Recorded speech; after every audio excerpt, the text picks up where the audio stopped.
Ooh, peanut butter cups all around. First Pucknologist takeover of After Dark this season. Wish it was the last. Yeah, I'm right there with you, dude. Roll it.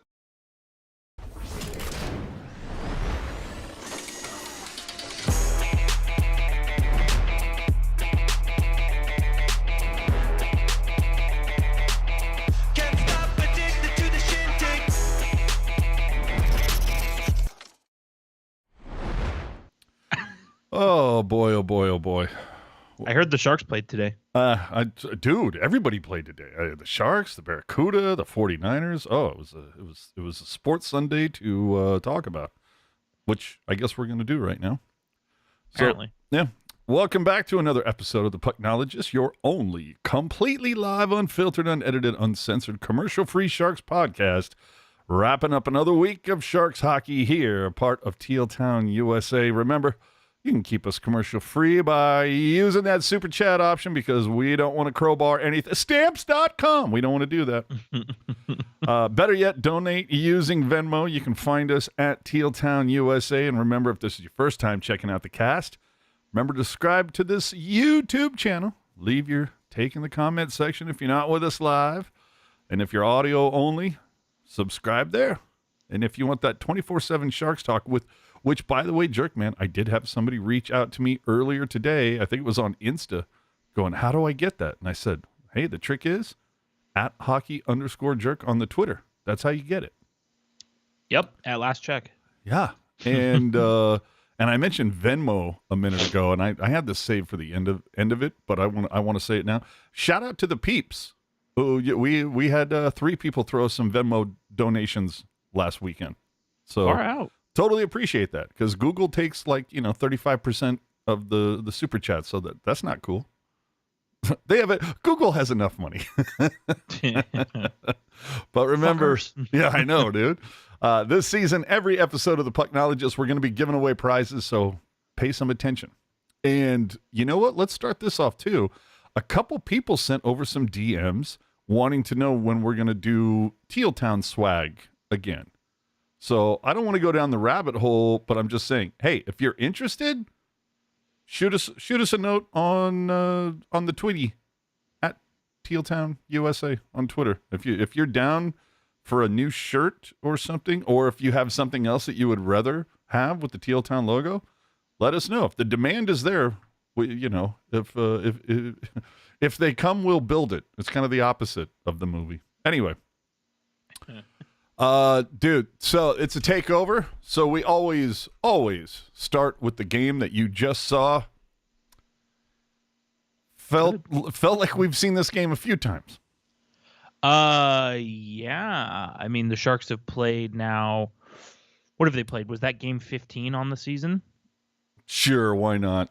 Yeah, I think that's the 15th time we've seen this game. It's been one of those, that's for sure. Sure. Yeah, game 15. So what is it now? 2-12-1? Sounds right. Yep. All right then. Historically terrible. Oh yeah. Well, and the thing is, the Sharks won 2 games this week, but it's like, okay, let's not start sucking each other off just quite yet. Philly came in 1 win in 5 games. Edmonton was so bad they fired their coach this morning. So yeah, I mean they first of all, we've said it. How many weeks have we said it? The law of averages is going to come around eventually. And the law of averages has bent you over raw a couple times so far this season. Dude, the law of averages last week, the law of averages said that the law of averages was going to return. Fraud. Like, that's how bad it was. Yeah, fraudulent. And but also, like, Philadelphia, not a good team, kind of on the backslide. And then Edmonton, a good team, yes, but very fragile right now in terms of just the sort of position mentally, because that team has talent. But dude, honestly, the last person I would have fragile group. The last person I would have put the blame on for that is Woodcroft, but we'll get there. All right, so oh man, that's how it works. So the dads. This was the dads trip. The dads saw 2 games and 1 goal. Well, I mean, I mean, it's it's pretty common to disappoint your parents. So, oh man. All right. I mean, this was a bit of a penalty-filled situation tonight. It seemed like both teams were a little hot. I think the Sharks might have been a scotch more frustrated just because they know how to read the standings. What were you expecting coming into this, especially after getting shut out for the third time in 8 games when they were in Vegas? Honestly, what I expected was more or less what we got. Wow, the bar's that low, eh? Yeah, it is. Well, because think about it, like, the Ducks, they played well. They went on that little run there of six wins in a row. But again, similar to the Philadelphia Flyers, they started hot and then have kind of tapered off the last little bit. And so I had a feeling that that the Ducks are going to win just because that's kind of how things have been going for the Sharks this season. I had a feeling the Ducks are going to win because I've seen the Sharks play hockey this season. Right, exactly. But at the same time, just kind of looking at it, like I kind of felt that it wasn't going to be all that. I don't want to say impressive, but it wasn't going to be like a total, pumping of them either. You know what I mean? Like, yes, the score was 4-1, but I felt like for the most part, especially early on, I felt like the Sharks had kind of hung in there despite the times that they had been, cycled against and all that kind of stuff. Let me let you know. Drew in the chat pointing out 18 goals in 15 games. And let's also put a little context on that. 3 goals for the only time scored. Oh, no. That excuse me. 3 goals were also scored versus Edmonton. But so 6 of those goals out of the 15 came in 2 games. They've also been shut out 3 times. Again, dude, I've said it every week this season, and I'm going to say it again right now. Say it. We have them right where we want them. Interesting to note this. I want to say this was the 3rd time this season. Correct me if I'm wrong. Is this the 3rd time Quinn has decided to go 11-7 in the lineup? It's at least the 2nd time. I was going to say it's not the first. That's for certain. But yeah, I don't know. I mean, I guess give him props for creativity. Maybe. Well, is it creativity or lack of options? Because I was going to say desperation, maybe. Yeah, I mean, obviously your 2 biggest scorers are still on IR, and Couture and Barabanov. You got Benning and McDonald still on IR. Declare dealing with something. They've been. Oh yeah, he was sick. Yeah. Okay. Yeah. Sick of losing. I mean, I don't know. Like, he missed the last 2 games with the illness, so I shudder to think what it could be. Well, and then Lindblom finally gets called back up, plays 1 game against Vegas, and then ends up getting scratched tonight. Right. Which, to me, I'm just kind of like, is it time to write this one off? The season? No, Lindblom. I was rooting for the story. We all know the backstory. Dealt with, it was cancer, right? Mm-hmm. Like, had to deal with that. Comes back out of the Flyers organization. Yes. And so, definitely another reclamation project, which Grier, I think, has proven beyond the shadow of a doubt. He loves a good comeback story. If some of them could come back, that would be great. I feel like Lindblom is not one of those at this point.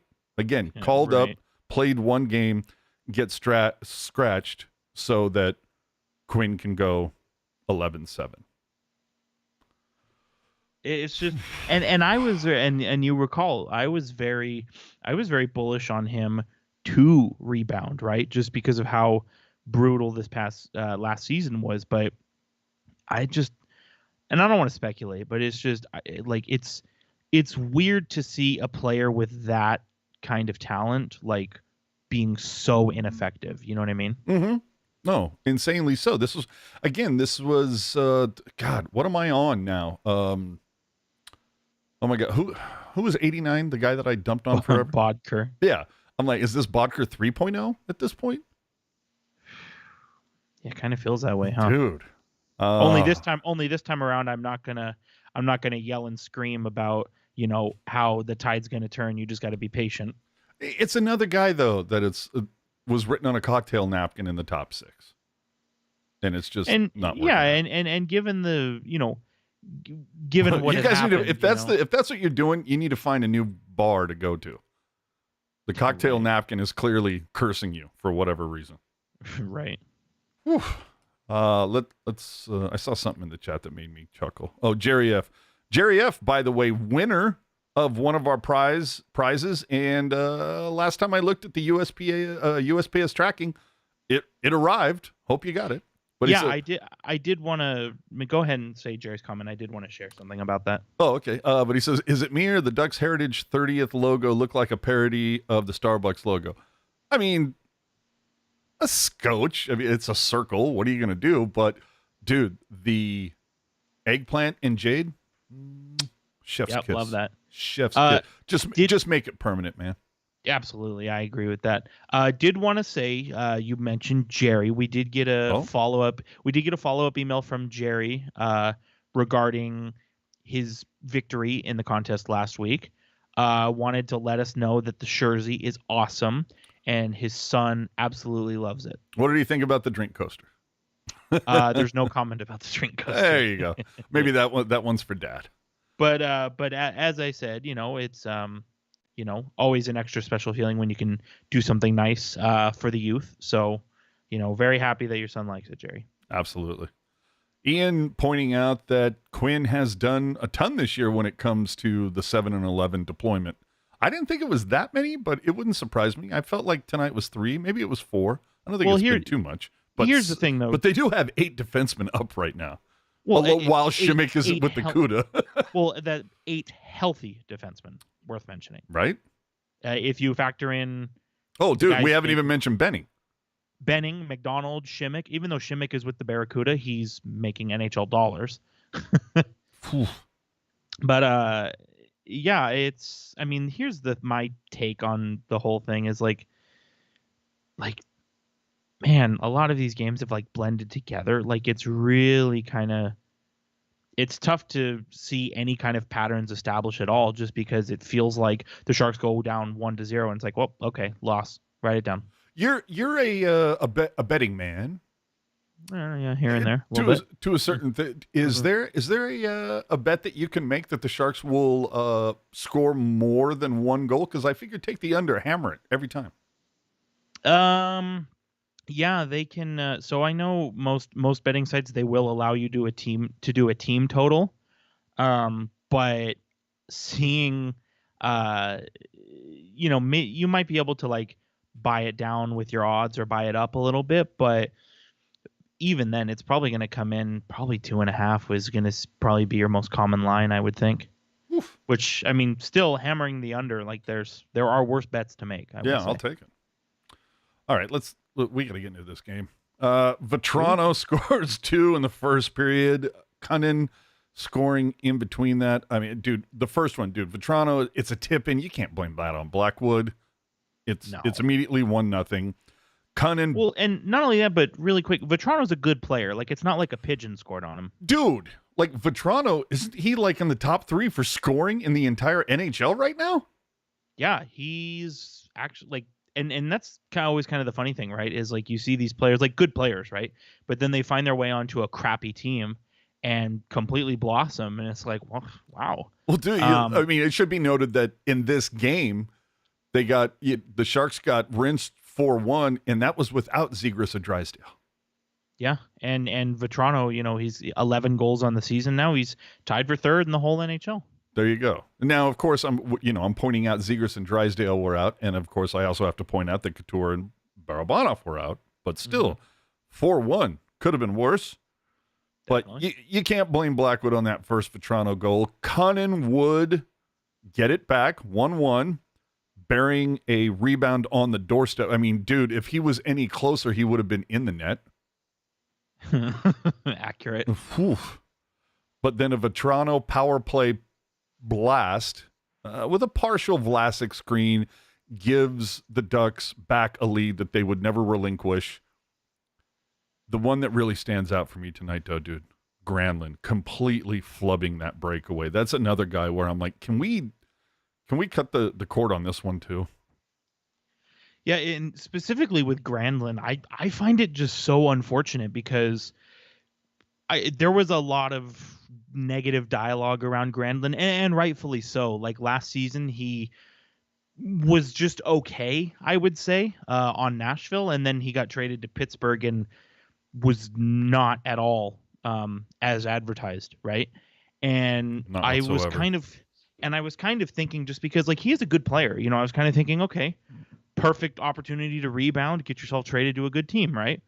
And it's not been that. It's actually been quite worse, which is unfortunate because, like I said, he is a good player and he's consistently put up very good numbers. And I do wonder if this is a case where it's like, yeah, you're on a shitty team, and so you're just going to have shitty numbers, But it felt like he had an entirely shitty night tonight. Right, and that's the thing is like we talked about last week with Hoffman. It's like if your goal is to play well enough to get traded to a good team, you're not really delivering. Yeah, on that you goal. suck at this. Yeah. All right, so McTavish then would, bury a quick power play pass is 3-1. Then Gudis with a pop fly. Mark-Edouard Vlasic's laughable credit card vertical trying to block it. I mean, dude, that was up there with the stanchion goal against Vancouver. I mean, how many times has that ever happened? And that's almost up there with like Owen Nolan versus St. Louis in 2000. Who was that? Who was the guy? Roman Turek? Yeah, Turek. It's just one of those goofy things. Like the only thing, if you can take something positive out of that pop fly goal, it didn't happen in the playoffs.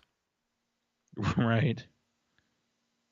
But it's I saw a handful of people on Twitter kind of saying like, almost kind of being like, oh, this is like criticizing the Sharks for allowing that goal. And my whole thing is like, how can you can't defend against something like that. It's just like a goofy accident. You know what I mean? Absolutely.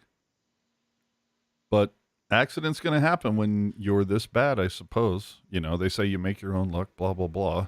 But again, I mean, dude, Vetrano just absolutely loves playing against San Jose. 14 points in 15 games. Who doesn't? Right?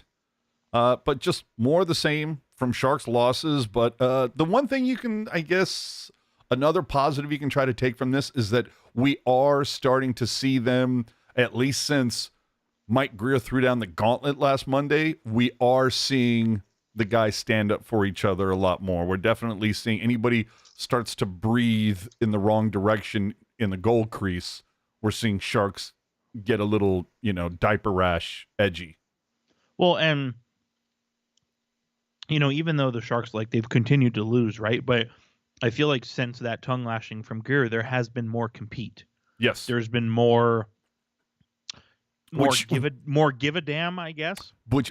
But doesn't that make you wonder, like, why did it have to come from Grier? Like, why did your give a damn increase from that and not from something Quinn said? You know what I mean? Which I think goes back to, the point. Was it Mark Purdy who made the point a couple weeks ago? Purdy! Yeah, we love Purdy. Was it he who made the point where it was like, yep. Firing Quinn because the Sharks suck doesn't really make sense, but firing him because the Sharks won't listen to him, that makes sense. True. Yeah. If you lose the room, you're kind of done. But it doesn't matter. I think you said last week, like Scotty Bowman is not going to connect with these guys. Dude, they could have Connect 4 out there in the game room and still not connecting. Let's hit a couple super chats here.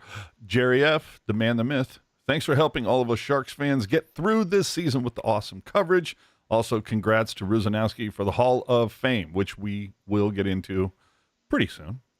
And John, shout out. Hold on. What is this? Fry, look on Vlasic sprawled out after that goal. What am I missing on that? Am I not reading that correctly? My interpretation is probably just the look Vlasic had after a win-in, probably just the kind of dejected sort of look that it happened. Dude, at this point, it might as well be just trade me already. And it's like, nobody wants your contract. Right. Fuck face. So that's, I mean, again, the notables from this, again, the Sharks going with 7D after Lindbaum plays a singular game. He ends up getting scratched. You're just like, Jesus, what the hell? Makes me wonder what is going on with Declare. Like, why can't he get back out there? Of note, dude, it takes a lot, an awful lot to offend me. And I'm not saying that this comment offended me. But we do live in a world now where people get offended by colors. So tonight in the first intermission, when they went to Jason Demers, Tara Sloan throws to Demers talking about, I believe it was the second, it was that Vetrano power play blast that went top shelf. And Jason Demers said, top shelf, not where grandma hides the cookies. He said, top shelf, where daddy keeps the nudie mags. All right. I'm like, well, that's certainly a choice of words.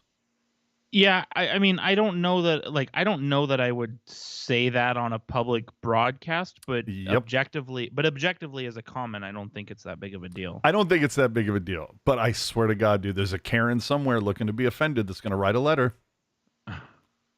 I'm just saying. To get back to John's comment, he says, Friday's game, AJ, when he was laying on the ice after.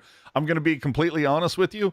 I was at the beach celebrating my wedding anniversary on Friday, so only saw a couple of quick clips, but I'll go back and look at that. So there you go. The other thing, of course, being is, it's a 4-1 loss, and the Sharks were able to kill, well, at least 3 out of the 5 penalties that they took. There's that. One of the rare games that they didn't own the circle, 56-43 in that regard. But, of course, I don't think there's been a game this season where the Sharks have outshot their opposition. And, in fact, that is something I believe we've talked about, but finally, pre-post talked about it. This could be record-setting shots on goal against, given up the way this season is going so far. We'll have to run the numbers. I know you. What do you got there? Numbers? I know you love tracking the trajectory. I would love to see the pace. Let's hit their 20 game mark and see where we're at. Well, and I can tell you this, just a little bit of a teaser. Sure, send it. Our question for tonight's giveaway had to do with shots allowed. That's right. And, I'm not going to tell you now. You got to wait till the end to find out. But we have a winner. What I can say is that all 4 games this week, the shots allowed were excessive? significantly higher. And when I say significantly, shots allowed were double shots for in 3 of these 4 games. And in one of the 4 games, it was almost double. You know what? Next, okay, write this one down. One of the questions is going to be the next time we have to do 4 games, because this coming week is very light. It's just 2. The next time we have the 4-game run, we're going to have to do shots on goal differential. That's going to be fun. Oh, look at John coming back in the super chat. Thank you, sir. Happy anniversary. Thank you so much, John. I appreciate that. Sherry! Shots on goal differential. That would take like either some sort of, like kind of F it, we'll see what happens mentality, or you would have to be like, look at all the games and be super methodical about it. Like there's not really a middle ground. Like you. Right. Very much. Oh, man. Come on, Chris. I don't want to go down the hole, dude. I'm not going down that rabbit hole. You're not sucking me into your bullshit tonight, buddy. Taco Cruiser. I'm in Orange County. I had to watch the Ducks telecast. The Ducks announcers felt sorry for Hurdle. Who doesn't at this point? Come on. He's a one-man show. I actually like the Ducks announcers.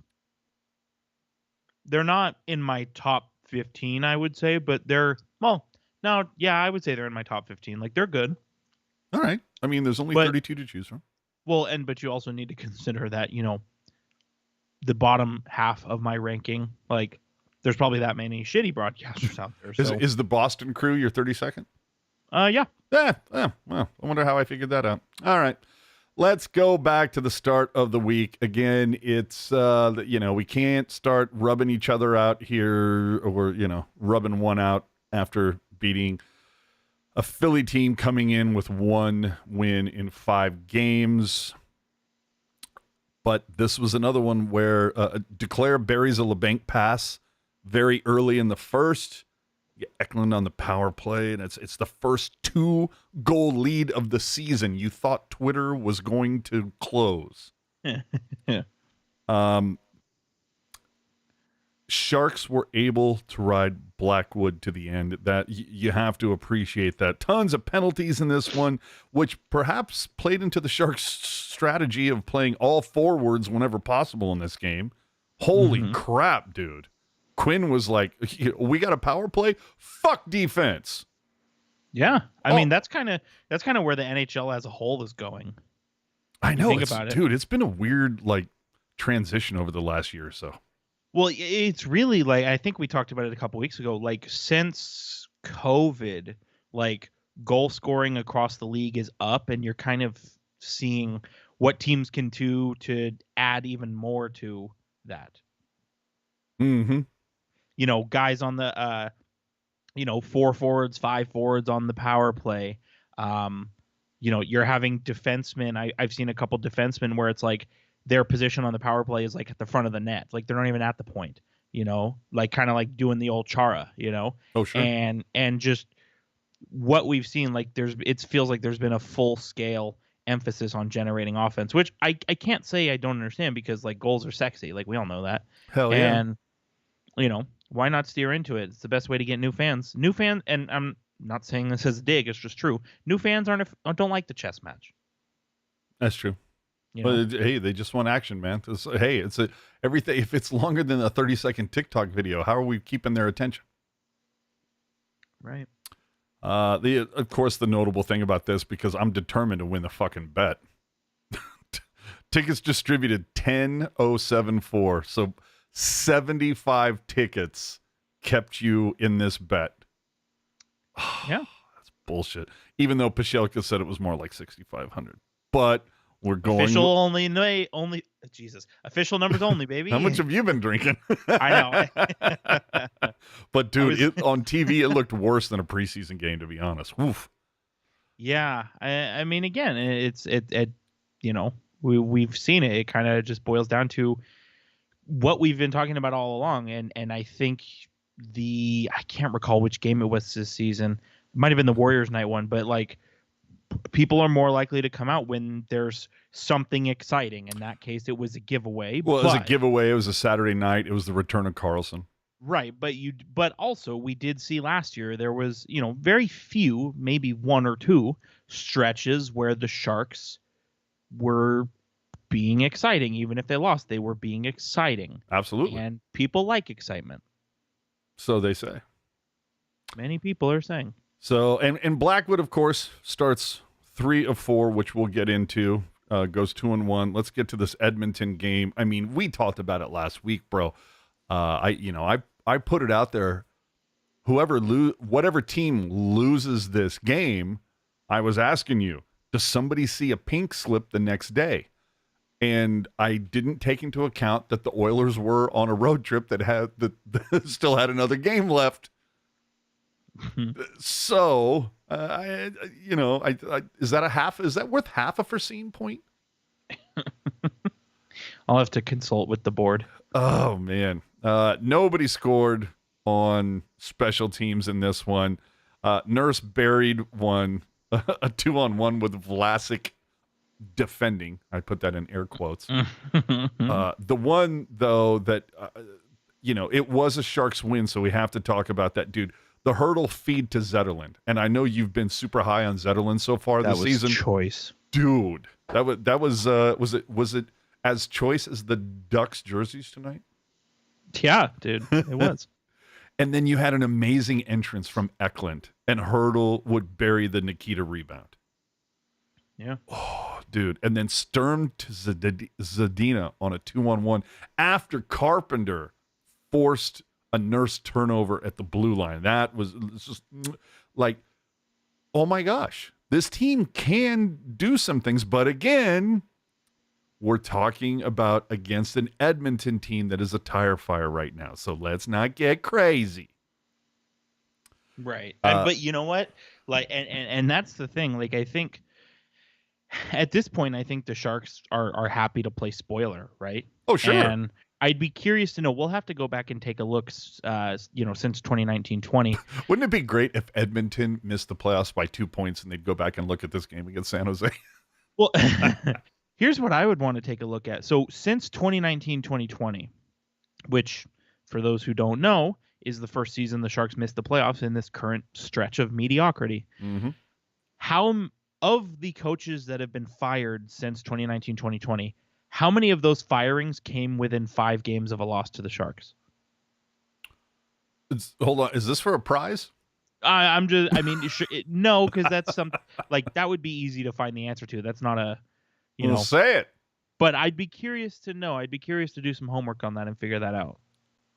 Because I kind of almost feel like, even though obviously the Sharks don't want to lose, there is something to be said about impressing on your opponent to the point that they fire their coach. We'll get into that in a little bit. But I mean, dude, the Oilers were on a 6-on-4 to end the period. Couldn't get her done. And, both teams were insanely desperate, largely played like it. And Jerk, you almost had a 4-goal game, a taco game, if you will. I know. For those of you who are following our bets, I'm sure that's one that Jerk would like back. But, and Edmonton came into this one pissed off, just 2 wins, getting embarrassed in Vancouver the previous Monday for the 3rd time this season, getting embarrassed by Vancouver in this very short season so far. And again, Lindblom got called up, but was scratched in this, wouldn't play until the Vegas game. But that's how that would go down. And usually we don't do the show like this where we go game by game. We've kind of evolved, but it is an After Dark takeover, so it is what it is. Then Vegas. Like I said, I only was able to see some small clips of this. You're going to have to be the guy who can pontificate, if you will. Hey, I know words. But take the 2 wins out, and I go, well, all right, more of the same. In Quinn, after the game, flat from the start, we're chasing the game all night. And I'm thinking, if that's the quote from the coach, I'm in my head going, how the hell are you not super juiced, like pounding Monsters and Red Bulls before this game, like on ass on fire to get onto the ice and try to beat Vegas in their barn? Especially with how important, the Sharks and their brand have made, making Vegas look to be an enemy. And I as somebody who lives on behind Vegas lines, Vegas fans, the organization, like they literally don't care about the Sharks at all. Well, why would you at this point? They're not a threat. And then, and it was, what game was it? It might have been the game last, I don't remember which game it was, but we talked about it last week, where still all this time later, it's like, well, Game 7, and it's like, okay, like, come on. Like, I love Game 7, but move on. Dude. You know what I mean? And it's like, to your point, the Sharks have made it really important to demonize the Golden Knights and what they're all about. So that should have been based on their, whatever, marching orders. This should have been the game where the Sharks came in and won.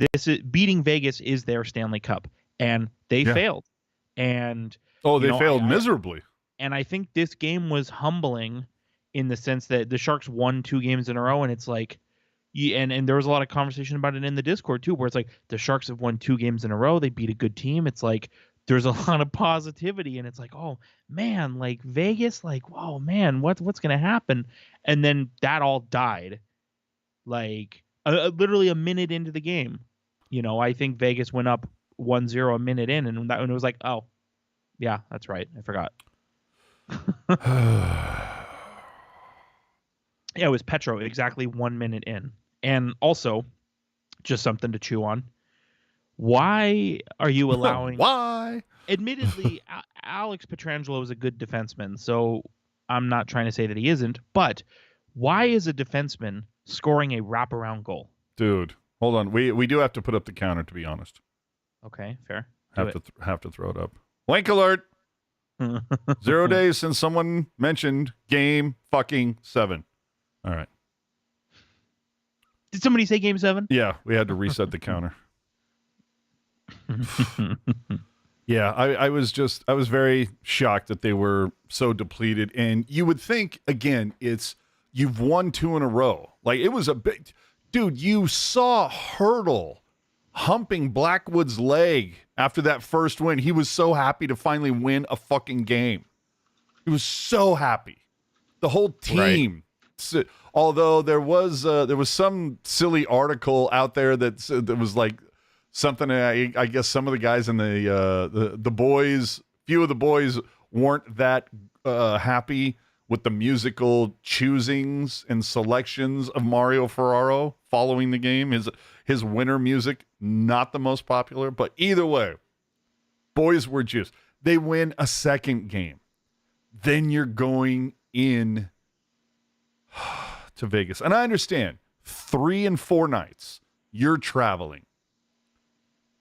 But to be flat from the start, I would have figured these guys would have been a little ass on fire. Again, got the IV pumping in, Red Bull, Monster, whatever. Let's roll, let's rock, let's get her done. And they get hammered 5-0. And the thing is, I'm not even really shocked or concerned that the Sharks lost. Like, we know what's going to happen, but to lose in this way, right? Mm-hmm. Like, to your point, with coming off the high of winning, getting your first win of the season and winning 2 games in a row, and you're playing your Stanley Cup champion, right? All right. Like, to do nothing, You know what probably would have juiced him up? They should have listened to Ken over at Sinbin. That would have pissed me off enough. We love you, Ken. We're just fucking with you. But yeah, this is another game where I'm going, fucking, when is Granlund going to get scratched? Like, are you telling me Bordelot is not a better option than Granlund or Carpenter? Well, dude, how many weeks have I been saying, why not play the young guys? It can't get any worse. Yeah. Dude, that's what I'm saying. And like Sturm, he's regressed to what he is. He's regressed a little bit. Here's the thing. Down the line for the centers, Granlund, Sturm, Carpenter. Did you know that Sturm has played 14 games? He has 1 point. Carpenter and Granlund, both 7 games, and this is before tonight, each have a point. So in 28 games, they have 3 points among them. At least Sturm has been a beast in the circle. When you need a defensive zone face-off that is huge, Sturm will get it done. That's the one glowing thing you can say about it. So I just go back to Carpenter and Granlund and I go, how the hell is Bordelot, who, by the way, had a goal and an assist earlier today, how is he not a better option? Right. And I think the thing with Sturm is, like, anybody who thought he was going to do this year what he did last year is you got it wrong. And you talk about wanting to do this year what you did last year. Let's talk to Timo fucking Meyer. Right. And he is doing more of what he was expected to do and more of what he's good for. And the thing is, people are going to point to last year and say, oh my God, Sturm sucked. He's not doing what he did last year. This is terrible. But I think what those people need to realize and remember is, like, hey, like, Sturm, and I hate the expression regression to the mean because it's such an oxymoron, but sure. Sturm has regressed to what he's supposed to be, and that has value. You know what I mean? Yeah. If you could, like, to your point, if you could slide Sturm down to that 4th line center position and then where he should be. Right, and then get more quality guys between him and Hurdle, that's where you're going to see your improvement. Well, you look at the lines, the top 6 tonight. Eklund, Hertl, Zetterlund. I have no problem with that. Zero problems with that whatsoever. Zadina, Granlund, Cunnin is your second line. And remember, 2/3 of that line should be on the third line. I would say that entire line should be gone and replaced with Barabanov, Couture, and Duclair. Fair. That's fair. I'll give you that. Though I think, Zadina with better line mates, I think is a completely different player. Sure. I'll give you that as well. They've yet to figure that out. Well, who do you put him with? Couture and Duclair, but you can't, right? Right? Can't. That's what I'm saying. And how long did it take? How many weeks of bitching of us saying load up the top fucking line until they finally did it this week, where we're like, why is Hertl not with Eklund?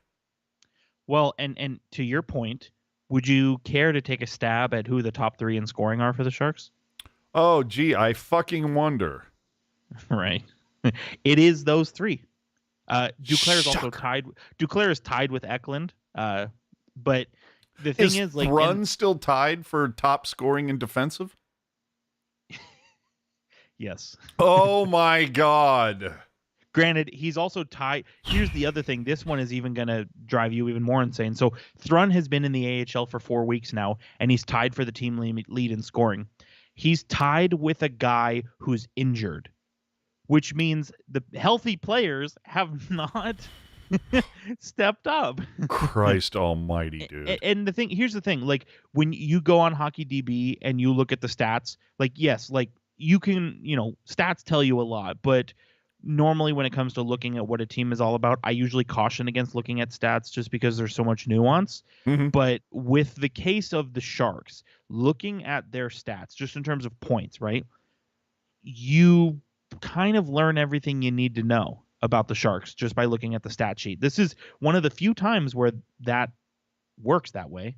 But your top 5 for scoring is Hertl, Zetterlund, Duclair, Eklund, and Zadina.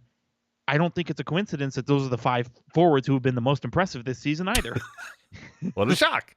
And it's weird. Who could have predicted that? Who saw that? Not us. Ian saying, and I get it, and like I don't know the sarcasm level behind this.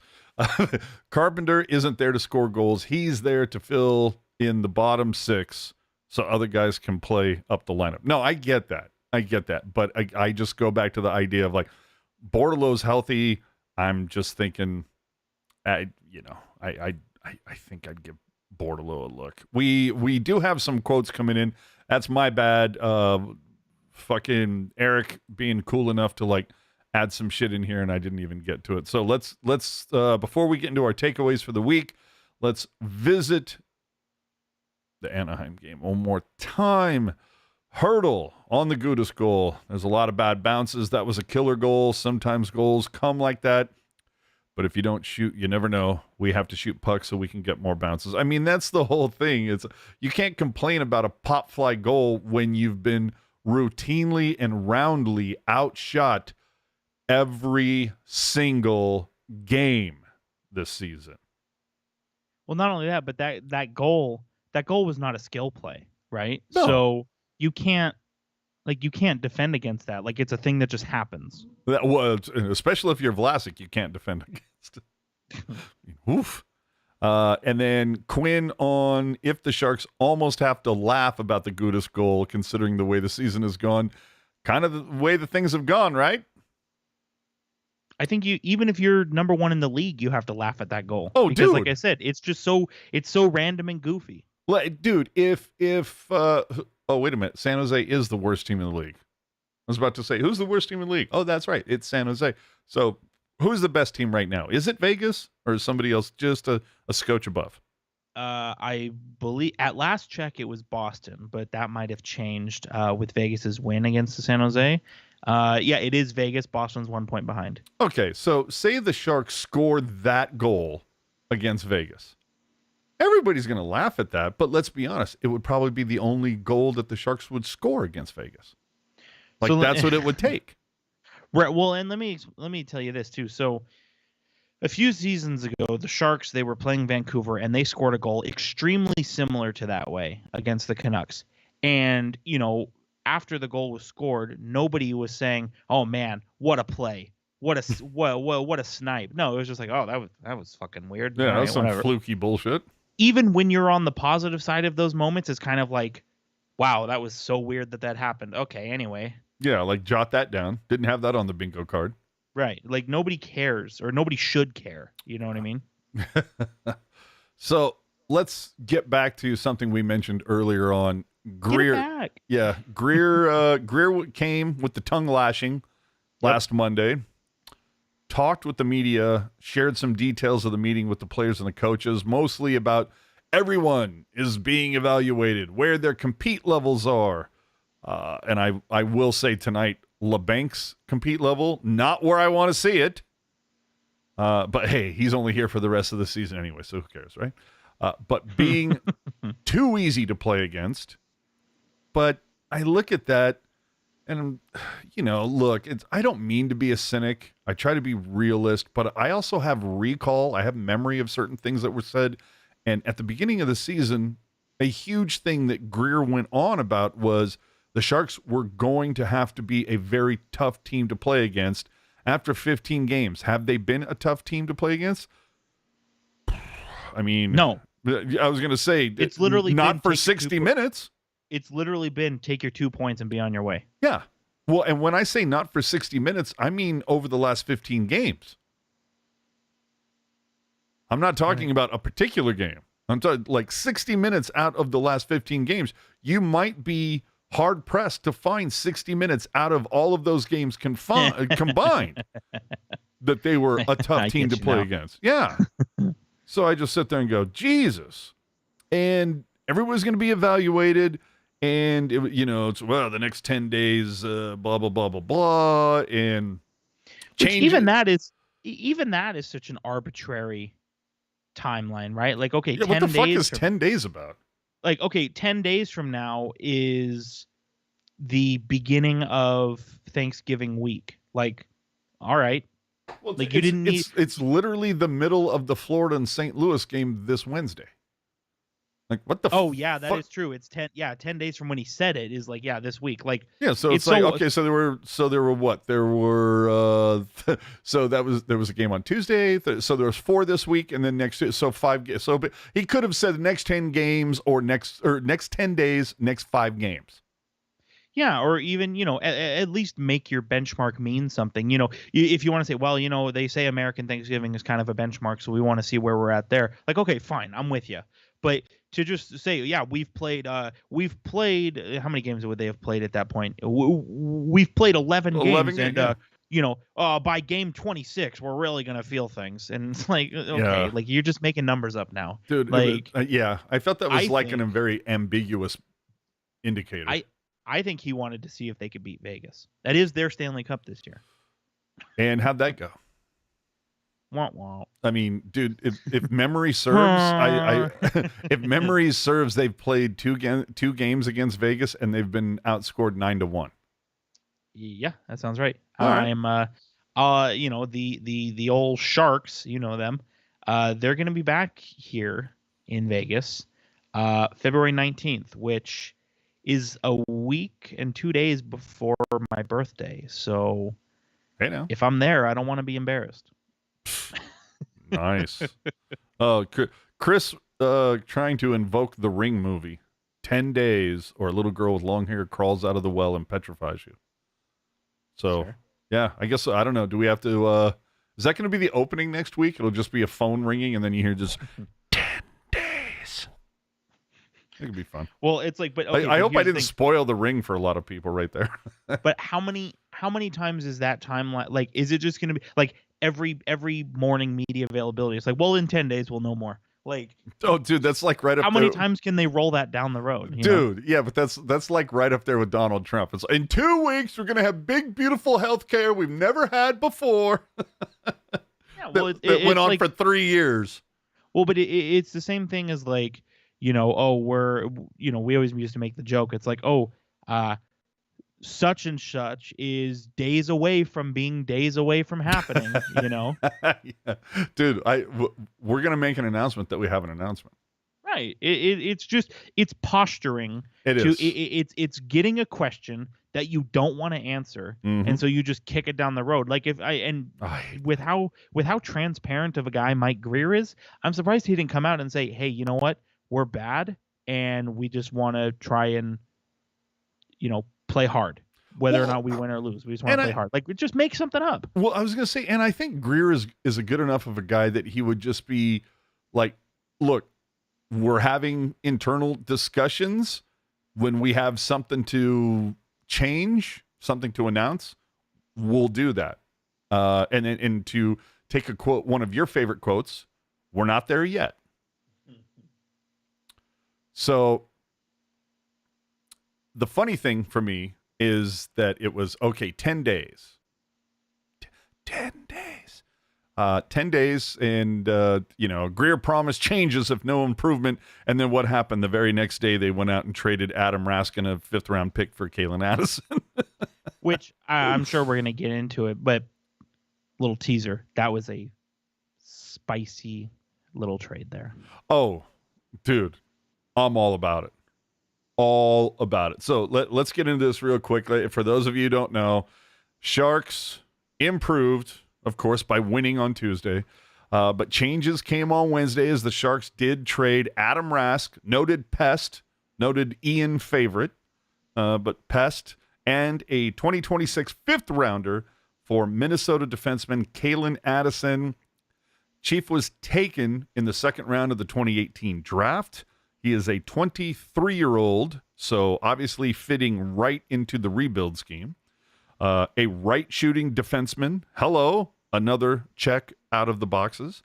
So, defenseman, 23 years old, shoots right, had 5 assists in 12 games with Minnesota this season, 3 goals and 29 points in 62 games last season. However, he was scratched 20 times last regular season and in all 6 of Minnesota's playoff games, and was shopped this past offseason to no avail. Obviously, his strength is on the power play, which has been an Achilles heel for the Sharks these last few seasons, and he's an RFA at the end of this season with a sub-$1 million QO. So, Jerk, how does this low-risk gamble and yet another reclamation project improve the Sharks? Well, I want to comment first on the last thing you just said. I don't think this is a reclamation project just because he's 23 and there's nothing to reclaim yet. He's still growing. Isn't Zadina in the same boat, kind of, though? No, because Zadina was up and then tailed down. Okay. So with Kalen Addison, and you mentioned the point, he is a, kind of a power play specialist, right? He's more of the, gonna put the puck onto the stick of your forwards and shoot first, defend later. Right. And you have to take those guys. I know everybody's gonna say, oh, he's -5 in 3 games, but here's the thing. Boo fucking who? What Shark doesn't have a minus in front of that right now? Right. But here's the thing. Like with a defenseman like Kalen Addison, like what they can bring you offensively is worth the nervousness on defense. And, so you're saying another Erik Karlsson? I don't think he's going to reach that level, but I do think fuck you, give me my giggles. I do think when the Sharks turn this boat around, I do think he will be a big part of that, and I think he's going to provide offense, and ideally he's going to be paired with a much more steady and sturdy defensive defenseman, not Mario Ferraro, of course, but if he can be paired with somebody that just kind of locks it down and lets him go out and do all the offensive things, like I think it's going to end up being a really good move for the Sharks. I mean, even if let him be him, right? I mean, even if like what he did with the Minnesota Wild a year ago, even if that's his ceiling, like that guy still has value. And you didn't pay all that much to get him. Well, either. I was going to say you paid next to nothing. Okay, Adam Rask. I'm not saying he, dime a dozen guy. Yeah. So that, and you gave up a 5th. A fifth in 3 years. Dude, a fifth in 3 years, but for a second round pick. You know, Right? Guy was taken in the second round, so it's like you gave up a fifth for a. That's almost like trading a fifth for a second, and at least this guy, you have a little bit more of an idea of what you're getting. Right. And what does it say that as soon as he got here, he was thrown on the top pair? Yeah, like there was no easing in. It was like, dude, here's your skates, here's your pads, here's your jersey, here's your stick, here's your lid. Go have some fun, make Ferraro a better player, because certainly we can't. Yeah, I don't have a single negative thing to say about this move, right? And I'm glad you brought up Kevin Lacey's comment as well, because I think that's a very apt comparison to Dan Boyle. And you know, it's a process. You know, right now the Sharks are a seed, and they need to be watered, and they need sunlight. And as we've talked about, like when the Sharks got Henry Thrun, it was the same kind of thing where it's like, yeah, you can draft a guy. Keep in mind, draft a guy 3 years from now and hope that he is Addison in another 3 years, so 6 total, or you can just get the guy now. That's what I'm saying. And how do you feel? Okay, this is just me going off script, right? He's shooting. I'm shooting. I'm going to shoot my shot here, dude. A year from now. Yes. How do you feel starting next season, your top pair, Addison and Thrun? I'm down for that. I was going to say, I don't have any problem if they do that this Tuesday. Yeah, if they rolled that out on Tuesday, I'd be fine with it. Yeah. Zero issues. Holy crap. Would you say no qualms? No qualms. No qualms. No, what's the line from the Johnny Depp pirate movie? No quarter, no something. Okay, I feel like we've gone down the wrong looking glass. So I know I brought up firings last week, but honestly, what would be the point of firing David Quinn right now, during what is an obvious throwaway season? We are in year 2 of at least 3 years of a rebuild that at least the Sharks are admitting to. We started this a couple seasons earlier, but I think we've mentioned this earlier, but this is year 2 of 3 of a transition. Call it a rebuild, fine, whatever. I mean, just go and look at Cap Friendly. When all the deals end, you'll know what I'm saying, of course, with the exception of Hurdle and Couture. But just about everybody is done after next season. So what happens after next season? I mean, dude, the Burns buyout is done. You're going to have Jones's retained salary cut in half. You're going to, I mean, let's be honest, dude, and we'll get to this in a second. You're going to be rid of Kakkonen because they're going to have to move on to somebody else. Yeah, it's really unfortunate because I actually like Kakkonen, but it's clear that Blackwood is the guy. There you go. So I'm just like, this is clearly a transition. And again, Couture and Barabanov still out, so next man up, and not a lot of people making that step up. But let's be brutally honest. Couture and Barbie come back, and we've already mentioned what we would set the lines at upon their return. Is it going to be enough for them to score 4 goals in 7 games? Just so you win one of the bets. Right. No? I'm really nervous. Like, I feel like Couture is like the one defensive forward that might be able to go out there and set an example for some of the other guys.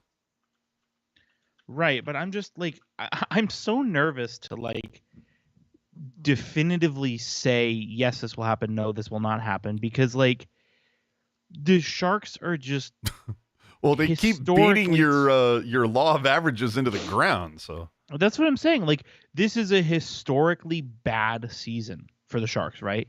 And like, I don't even know what to expect. Do you have Kakkonen on a fantasy team?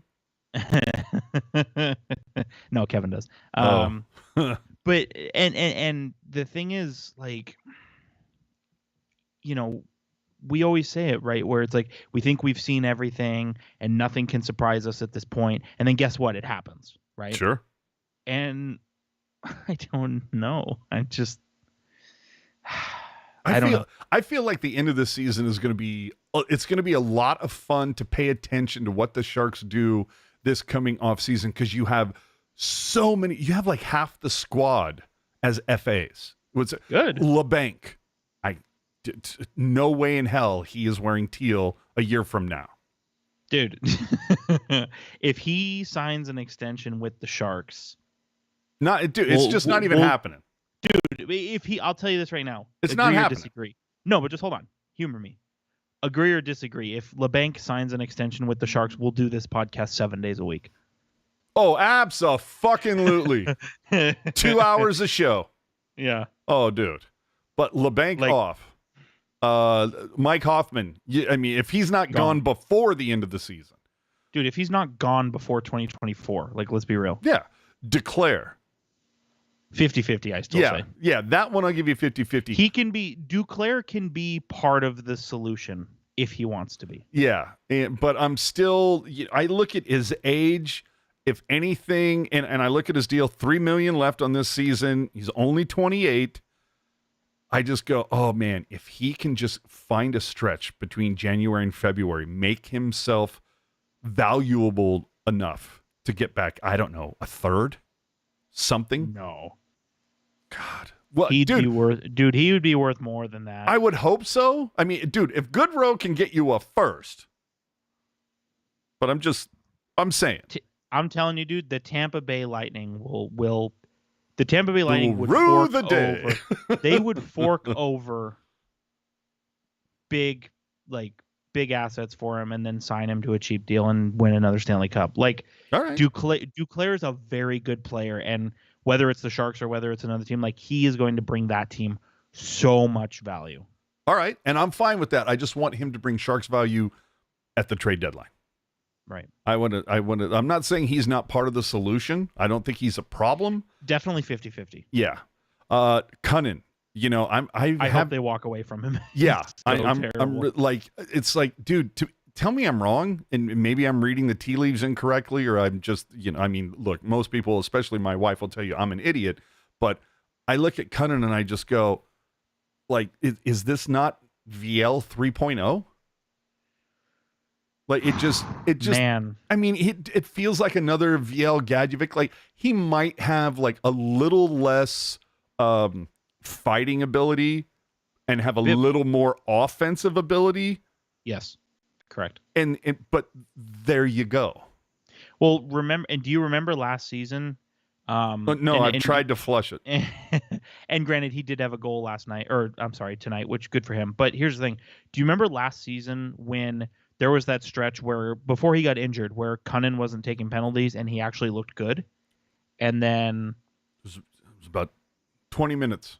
Right. But then look at what's happening this season. He's already up to 27 penalty minutes in 15 games. Fuck's sakes, bro. Like, over the course of an 82-game season, that's 148 penalty minutes, which is it's whatever your thoughts are on Luke Cunnin, 148 penalty minutes is far too high in today's NHL for a guy who is supposed to play in your top 9 and score goals. Thank you. Then, so I think, and again, you know what? Okay, keep spinning the yarn about Cunnin. I'll be back.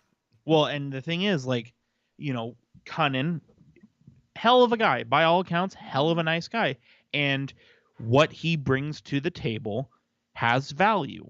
It's just it's not valuable based on the contract, and it's not valuable based on where he's playing in the lineup. A guy like Cunnin, just what he brings to the table, he is at best, right, on your third line. Hit, score some goals, here and there, maybe 10, 12, 15 goals a season. PP2, maybe some PK. I don't know about that, though. But he's a guy who should be at most on your third line. And we recall last year he started the season on the top line with Hurdle and was moved off that line very fast. And then the top line? And this season, Duclair is sick. And it's like, well, should we move up Zadina? No. Should we move up, whatever you want to say about Giovanni Smith? Guy shoots the puck. No. Luke Cunnin. Or even, to your point, Hoffman or LeBanc. Yes, they've both been brutal this year, but they both have offensive talent. If you're going to suck already, why not try and unlock that, right? Well, let's answer Lacey's question and pile on. Who gets shipped out first, Cunnin, LeBanc, or Hoffman? And now when we say shipped out, like that includes trades, waivers. Right. Who among that group? I mean, I think I'll tell you this, and it's a very the same methodical side of a three-headed coin. I'll tell you this, and this is going to be some of the methodical thinking I was telling you about before. Oh fuck, you're going LeBanc, are you? Because of where the I'd say NHL Hoffman. is right. I'd say Hoffman.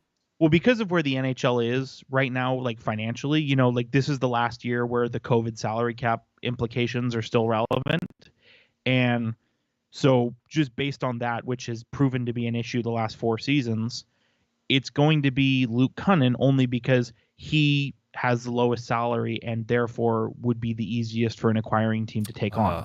Guys like look at you Hoffman, looking at numbers. I know guys like Hoffman and LeBanc, who are over $4.5 million. It behooves you to wait. Whoa, I know words. It behooves you to wait as close to the trade deadline as you can, because a potential acquiring team would then have less money to try and fit into their salary cap. Totally. Let's finish this off. So Zadina, dude, 1.1, 23 years old, RFA. I mean, is this a guy that you want to keep in your third line at that price point, if you can still get him? Because, I mean, Chief bagged off a lot of money in Detroit to sign this little deal, and so far, I don't know that either side is that particularly happy. Well, you need to. There's multiple angles you have to look at it, right? Because I think from like, maybe just objectively what the Sharks want out of him, yeah, there's definitely room to grow, and I understand that. But if you look at it within the context of this team, right? Second on the team in goals, fifth on the team in points. Dude, Zadina has more goals than McDavid. Accurate. Dude, I almost have more goals than McDavid. Right. And again, like this is the Sharks, like which of course is Woodcroft's fault, but we'll get there. And how many times have the Sharks picked the one that comes to mind, and before anybody freaks out and jumps to conclusions. Oh, get Twitter ready. I'm not saying that it's good. I'm not saying that the same thing is going to happen, right? But do you recall a couple of years ago, when the Sharks had Ryan Donato? How could I not, dude? Right. Ryan Donato, go back and look at the stats. Ryan Donato played well and had decent numbers here with the Sharks. The problem is the Sharks willfully put him in a position that hindered his ability. And then at the end of the season, you didn't do much for us. We're going to let you go. And it's like, yeah, but you put him in a position that hindered his ability. Yeah, deployment sucked. And it's the same thing with Zadina, where like Zadina can rip the puck with the best of them. And he should be playing. I understand, like, nobody expected, within reason, like nobody expected Zetterlund's rise to happen this quickly. But Zadina needs to be with one of your top 2 centers. Like, that's where he fits best. Yeah. And if you're gonna, it's a simplistic expression, but if you're gonna jam a square peg into a round hole, you can't be confused when it doesn't work. Well, see, I look at it is that, and this is kind of, I hope I'm tailing on what you're, I hope I picking up what you're throwing down. Mm-hmm, mm-hmm. I remember a Jonathan Chichu in 2005 who was not doing, that well. He was doing okay. Right. But then Joe Thornton came to town, and all of a sudden, Jonathan Chichu's taking home a Richard Trophy. And you got a guy like Nils Ekman, who? Right. And plays with Joe Thornton. All of a sudden, look at this fucking guy. Even Mark Smith, career 4th liner, saw some decent success when he was paired with Joe Thornton. So talent can open other talent. Right. And here's the thing. There are some players where they are more utility players. Your friend Joe Pavelski is one of these guys. Love him. Where wherever you put them, they will work out. And that's fine, and that's awesome for them. There are other players who are equally as important, but you need a much more curated environment for them to thrive. And you, by again, willfully not curating that environment for them, you can't be shocked when it doesn't work out. And the question I'll pose to you is, so pick any defenseman that scores a lot of points the Sharks have had over the years. Carlson, Burns, Dan Boyle, Sandis Ozolinsh, Christian Ehrhoff, like in Matt Carl, like whoever. Pick any defenseman that scored a good amount of points. What if I told you, hey, offensive defenseman, we're not going to play you on the power play, and we're not going to give you a majority of the offensive zone faceoffs? Fuck am I doing here then? Wouldn't you be like, what's my role? What the fuck? And so it's the same kind of thing. Zadina is probably, I don't want to like rank him or anything, but Zadina is towards the top in terms of guys who can just shoot the puck on this team. Why is he not in a position to shoot the puck? Should we tell Mackenzie Blackwood, hey, I know you're a goalie, but don't stand in front of the net? Yeah, like if you can fill up the water bottles, we'd appreciate it. Right, if you can take draws, like that'd be awesome. Dude, absolutely. Like Sturm is about to show you how to get it done. And I fully acknowledge, like, I'm not an NHL general manager. I'm not an NHL coach. I understand all of these things, but some things just, to a fan, and we are, being San Jose Sharks fans, we are stupid fans, according to some people. And so it's like, people. And it's like, it's weird. Yeah, we're considered idiots by some people, yet every time, how many times has there been the Pucknologist bump? It's very odd. But you know what I mean? Like, there are some things, I truly believe this. You don't need to be an NHL coach or an NHL general manager to understand certain things. Some things are just so easy a caveman should understand it. You know what I mean? Hey, goalie, stop pucks. Goal scorer, score goals. Like, some things are just easy. Well, they should be anyway. We got a guy in the chat. Say it. I ain't even trying to fuck with that handle. I'm just going to say Kenga. But LeBanc often looks defeated by his second shift most nights. Dude, I will say, I was irritated enough earlier tonight to tweet it out, where I saw LeBanc, I don't know if it was a first or second shift.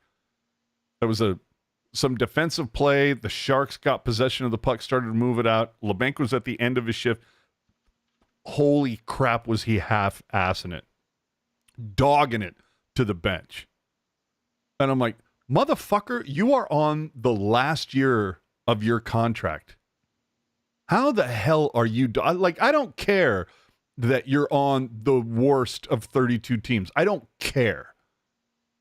The GM just came out, dogged everybody not even a week ago. And again, you're on the final year of your deal. Motherfucker. 27, like literally you're fighting for either your career deal, which no one is going to give you.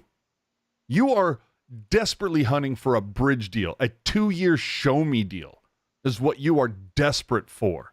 And you're going to fucking dog it. Oh, dude, that pissed me off. Well, and we, you recall we talked about that a couple weeks ago, where it's like in this environment, right? Pro athletes, like, the money is always going to be there. Always. The money will always be there. But it's not all the time that the job security will be there. Hey, now. You're fighting for your life right now. Your boss came into your office and said, AJ, if you don't get me this report by 5 p.m., we're going to have to let you go. And you're like, is it a TPS, fuck that report. A TPS report? Right. It's like, again, like, to your point, like, I know people talk a lot about, contract year, but like, to your point, you're 27, you just got married, you just had a baby, like, your livelihood is on the line. Yeah, dude. Dude, you are a year away from signing pucks at conventions. Dude, LeBanc is going to be on Neftahimic in the KHL in a year if he doesn't start scoring some goals. Dude, that's what I mean.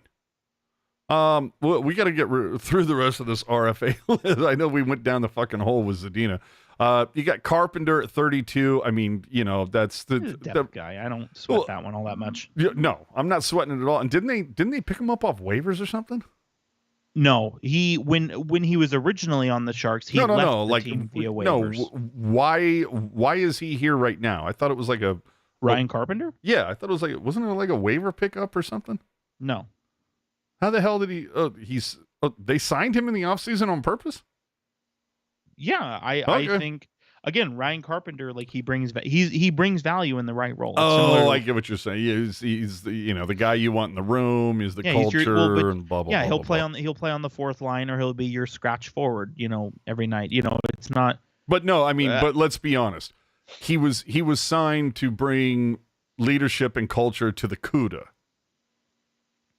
For the most part. And to Ian's point, he is on a two-way deal. So, it's not like guaranteed that he needs to be I think there was the possibility, they knew that it was possible that he would come up to the NHL at some point, but he is on a two-way deal. So more likely than not, he is going to be on the Barracuda when, the roster is fully healthy. Yeah. It's like, to me, this was, man, I'll tell you this too. It's a golden parachute type of a deal. Well, dude, I'll tell you this: the Sharks and the Sharks do a good job at this. So I give them props. It's a condom deal. It's it's protection. But the thing is, and the Sharks do a good job with this. So I give them props. They are hooking him up to play in the AHL. Your average AHL player makes somewhere between $70,000 and $100,000. Guys in San Jose, they make more in the AHL. We understand why that is, but Carpenter is making $400K when he's in the AHL. Like, that is taking care of a guy. And again, it's a leader. It's a guy who's supposed to help with the culture. So he was recognize yeah. it. He was one of the alternate captains back when the Barracuda went to the Western Conference Final 5 years ago. See, it's like Carpe Deuces, baby. Carpe Deuces. Scored the series winning goal in the first round. Like, we all remember these things. Yeah. On the defensive side, Kalen Addison, like we said, dude, part of the future. Yep. At least for me, right? Yeah, 100%. Like he excuse me. I feel like Kalen Addison, he's one of those guys where he can be coached up. Like, is he a I don't want to say, I don't know that Ryan Merkley is the proper kind of comparison. It's just, it's a cat who he's a right-handed dude. He has offensive prowess. Mm-hmm. Get him to commit to the defensive side of the game. I think you got something there. But dude, RFA right now, 23 years old, making $825. Like, to me, that talk about low risk, high reward.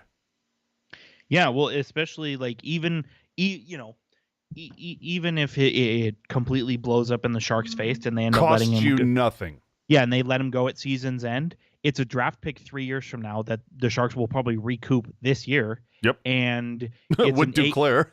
Right, and it's an AHL forward that you've got millions of, mm-hmm. right? So it's worth the gamble, and if it works out, all of a sudden you've got your PP1 or maybe PP2, depending on how he grows, but all of a sudden you have a guy who's part of your future and part of the solution. Exactly. And you mentioned the contract as well, $825,000 this year. Unless like this is the thing is, it's a very small percentage of NHL players that make an immediate impact. Like, I would say 85% of them, again, they're seeds. They need water. They need sunlight. Mm-hmm. They're an egg. You got to sit on them. You know what I mean? Like, you got to get there. You got to be patient.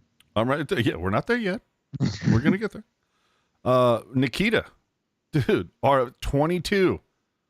Same thing. Yeah, exactly. Like what we just said. Reasonable facsimile. Ty Emberson, same. 23 RFA. Like, these are pieces to me that you keep. Now, conversely, Shimmick comes off the books after this season. It's unfortunate how much we've turned on him, but it's a good thing. Yeah, I mean, hey, dude, it's one of the few things that we have done better than the Sharks, which is to recognize when the milk has gone bad. Take it out of the fridge. You don't keep it in there. Give it the sniff test. Yeah, you don't keep it in there. Love me some Shimmick back in the day, but we move on. You broke his signing. I think dude, you forget that. Okay. But also coming after next season, Nikolai Knyzhov, 25 right now, but he only has one more year. But again, he's costing you next to nothing. And I'm going to be on record saying that he still needs some time to marinate coming back after not playing hockey for like 18 months. I think you give him the benefit of the doubt. He's a guy deploy him correctly. I was going to say he's similar to Zadina, where you need to put him in the right position. Like, I don't think it's a coincidence that Knyzhov played his best hockey next to Erik Karlsson. Hey, now. He's kind of like, and Kevin brought up Dan Boyle earlier, and I think that's actually a pretty solid comparison. Do you recall, and I'm sure you do, you're a smart guy, do you recall who Dan Boyle was paired with the majority of his Sharks career? Oh, Jesus. Don't tell me. Don't fucking tell me. It was a total defensive guy. I know for a brief time it was Hannon, but he was stapled. Oh, fuck. I'm going to be so pissed that I can't remember this. I'll give you a hint. He wore number 3. Yeah, it was fucking Douglas. So here's the thing. Yeah, I was going to say, it was a big bitch. What the hell was his name? Here's the thing about Douglas Murray. Stout defensively, physical guy. Huge. And a tree trunk too. Yeah, dude could fucking start doing the Macarena dance and take out 3 guys at once. And here's the thing, like, you think about Nikolai Knyzhov, stout defensively, physical. Mm-hmm. I say, why? Like, again, this is another year of experimenting. Let's roll out Knyzhov Addison for 5 games. I was right there with you, dude. Like, I like that. Yeah. I like that. And again, it's like this season, next season, let's be honest. You're tinkering. Yeah. You're not shooting, sitting there, oh, we're shooting our shot, the window's open. No. The window's nailed fucking shut right now. Mm-hmm. So let's pilfer through the toolbox. Let's see what tools work. None of this butter knife is a screwdriver shit. Let's find the right tool for the right job. I like this. You got Ruta here. Again, another guy, 33 years old, signed through next season. To me, another guy that it's like, this is a guy who has cup experience, is here to bring some culture, bring some winning attitude. But he's going to be gone after next season. And again, I go to this idea of next season is year 3 of 3 in the transition. Well, and you do remember last season, like, when the Sharks had Andrew Cogliano, where everybody knew, like, yeah, okay, you're not going to be here for very long, but when you are here, you're going to make a positive impact. Oh, dude, him and I think, what was the other, Benino? Well, yeah. And I think... But Cogliano to me was way, shall we say, more forthcoming. Right, and I think Jan Ruta is the same kind of thing. Like, I love Jan Ruta as a defenseman, and like back, that season after Sharks. I have pictures of you posted in front of Amalie Arena. Dude, you were like hammering the back to back bitches. Yeah, but Jan Ruta, I think, is like a perfect third pairing defenseman on a Stanley Cup team, and that's not what the Sharks are right now, which I understand. Yeah, but it's about culture. But and you have guys like whatever you want to say about Mario Ferraro. You have guys like Ferraro, Knyzhov, Addison, Emberson, Okoyotuk. I hope they said that right. Not guys, even close, but it was. But I bought it. Like, you have all, and again, Thrun is down in the AHL. Muka Medulin, Larocque. Maybe Gavanka, maybe Pulley. I wouldn't be surprised if the Sharks move on from Larocque, to be honest with you. I couldn't say. I was going to say that's a discussion that Lacey and Jules and I don't believe that I don't believe that I agree with that, but I would want to look into it more. Yeah, no, that's a Ian, Jules, Mark, Lacey discussion. But the thing is, like, you have all these young defensemen, like, we have to get through this. Who better for them to look at than a stout veteran defenseman that's won 2 Stanley Cups? I'm saying it. I like Ruta. I'm down that they brought him in. Yeah. Jerry, is Murray still heading up the Sharks alumni group? I have no idea. It's weird how they start certain things and then they kind of let them die on the vine for a little bit. Like that 91 club thing, they were all hot and heavy about it for like 4 months, and then it like disappeared for like a year and then they rebooted it up.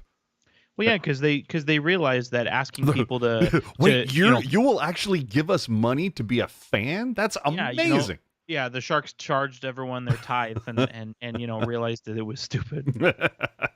Let's finish this up, man. So you go through those, then again, Kakkonen, he's gone after this season. I don't give a flying fuck. He could be started 3 straight games throughout shutouts and 3 straight. It's not happening, man. I'm sorry. The Kakkonen, I was here for it, dude. When they brought him in, know, dude, I was just like, hey, it's like fucking Reimer and oh god, Dubnyk, and I'm like, yeah, one of these motherfuckers got to hit the door, and it was just like, because come on, I mean, Jones. A lot of people go, oh, Blackwood is the most just.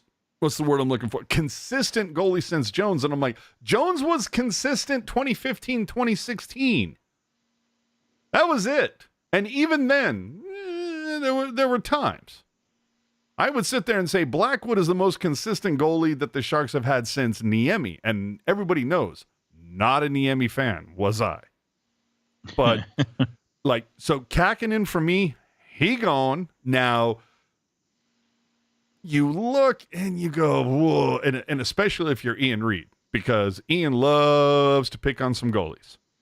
And yeah, McAniemi, you got Krona. Krona, I think, picked up his first AHL win earlier today, so good on him. Correct. But, they're 23, 24. Goalies don't hit their prime until 27, so you hopefully have a little time. Isn't Bo Pitt still around here? Mm-hmm. Yeah, and still nobody's Gaudreau is still like sitting on his couch playing PS5, right? So, there are some options out there, but I feel like Blackwood is the guy for the next 6 seasons, minimum. I think he's proven that beyond a shadow of a doubt. This to me is the play that Mike Grier made, where it's like, fuck, thank God one of these paid off. Right. Out of all the players that he's brought in, I would be shocked and also a little tilted if Blackwood does not get an extension this coming off season. I don't want him to break the fucking bank, but saying, hey, McKenzie, return to the Mac, buddy, Mac Black. How about, 5 years, 4.5 per? Sound reasonable? And that's the thing, cap's going up, dude. Right, and with Blackwood, there's a long history of playing well, and I know there's going to be recency bias as well. But the thing is, think about right around the time that Blackwood's numbers kind of take a dip. Think about what was going on. COVID, a lot of people, mentally, physically, whatever, dude, having to live in New Jersey. The pandemic jammed a lot of people up, oh. And I feel like now that. I feel like society and the Sharks and hockey has kind of, especially with the salary cap considerations opening back up, things have started to move forward, and guys who kind of were fighting it a little bit are starting to come through the other side. And I think you look at Blackwood's stats, I think his stats are very, very, a bit of a misnomer, because I think he's played very well. Sure. And I think, I'm kind of with you, where I maybe want to give him another, maybe another 2 or 3 year deal, just to kind of at the end of next year, just to kind of see where things are. But I'm fully in support. If he's going to be the guy that he was prior to the pandemic, I'm all down for making him part of the solution. Dude, yeah. I'm comfortable handing him 5 years. Puck guy saying, since 2021, Sharks goalies, you got Jones, Dell, Dubnyk, Stalock, Kozanash, Melnichuk, Reimer, McAniemi, Krona, Blackwood, Kakkonen, and of course forgetting about Aiden fucking Hill. Noted cup winner, Aiden Hill. How'd that fucking work out? So, as much as the Hill deal didn't work out for the Sharks, which still the right move at the time. Yeah. And for what you had at the time, of course. So that's why I kind of again, I want to go back to the Doug Wilson Brent Burns deal, where it's no deal over 5 years, but I would have no problem handing Blackwood a deal this summer. Well, he's 26 now. When the hell does he turn 27? But either way, you hand him a 5-year deal. The oldest he's going to be at the end of this is 33. No problem. No fucking problem. The only thing is, dude, and look at what he's done so far. Yeah, his numbers aren't incredible. I think they're a misnomer. Dude, I think they're incredible for playing on a team that is almost on average giving up 3 times the amount of goals that they're serving to the opposing goaltender. You know, maybe it's not that many, but it's just kind of like, you know, the Sharks are allowing 38, 39, I think, on average so far this season. That's what they're allowing. Meanwhile, taking shots on goal is half that. They're like around 20, 19 and a half. Yeah. So I'm like, no. Blackwood, the fact that you've been able to do what you've done under such reprehensible conditions where you're getting shelled on the regular basis, fuck yeah. Yeah. I'll give you that. Like I said, like 4.5 for 5 years, you know, for 5 years. Yeah. I would do that. The thing is, though, I do, and I don't think it applies in the Blackwood situation, but I do think worth mentioning as well, your desire to go back to the era of 4, 5, and 6 year deals. I hope you know that that's what, pie in the sky? Pie in the sky. I don't give a fuck. And then of course we talked about Shimmick's gone after this season. The only other one, of course, we need to talk about, which is the elephant in Jerk's room, a 29-year-old Alexander Barabanov. Are you waving goodbye to him? Are you saying it's hard? I'll do 2 years. It's hard to say because he's barely played, so we don't even. He played 6 games with no points, but the Sharks were also terrible during that time. Like, I think you need when he comes back healthy, that's going to be the time where you start collecting data and you see, okay, yes or no. I don't think there's enough data to be definitive on him. Well, and he has a 10-team no trade clause right now. That's fine. Say he comes back at 29 years old. Let's be honest, probably not part of the overall grand scheme. If he's able to be deployed correctly, maybe gets paired back up with Hurdle, is able to give us some Barbie magic. And I would imagine it's got to be relatively soon. I mean, a broken finger, come on. I mean, football probably players four to 6 weeks probably. Yeah, but I mean, football players tape that shit up in the locker room during halftime and come back out. But look, okay. A little bit different, but sure. Yeah, sure. So, like, you know, he's going to be back before Christmas. You would think. Yeah. So, feature him. Showcase him. Maybe this is a guy that you can move and do unto him what you have done unto Burns and Carlson.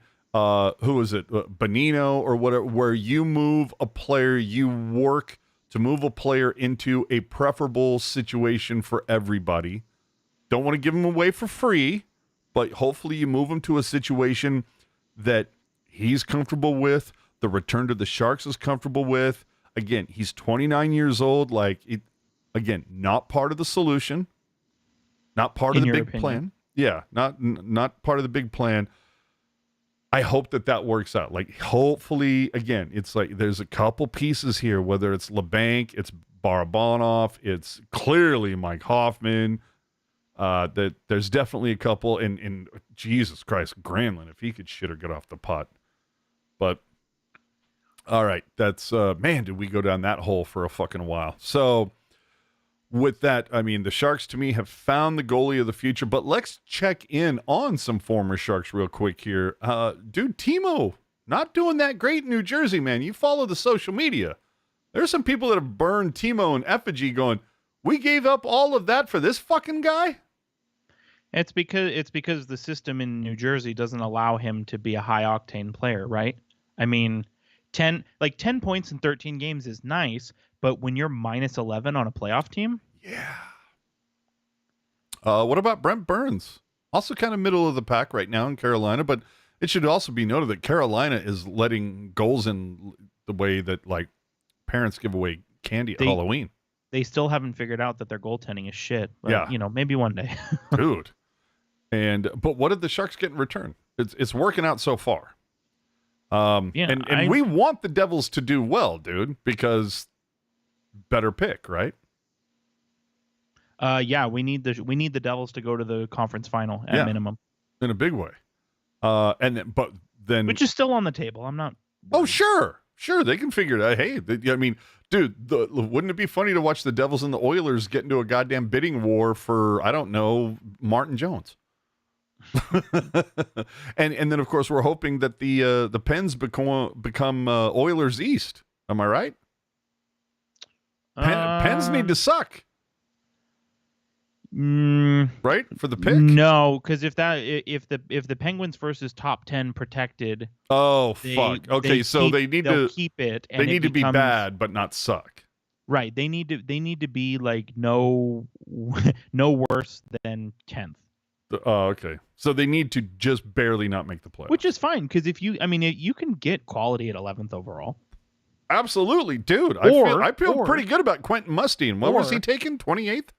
Or option 2, let this year be the last dance for Pittsburgh, and then let them keep their 2024 first.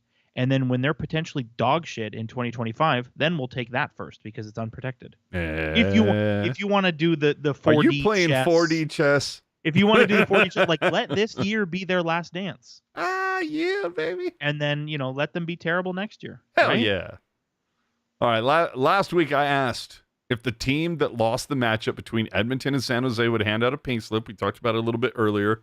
Following the game, I loved this, that somebody dialed in on the camera, focused on what's his David Mason? Is that Cat's assistant name?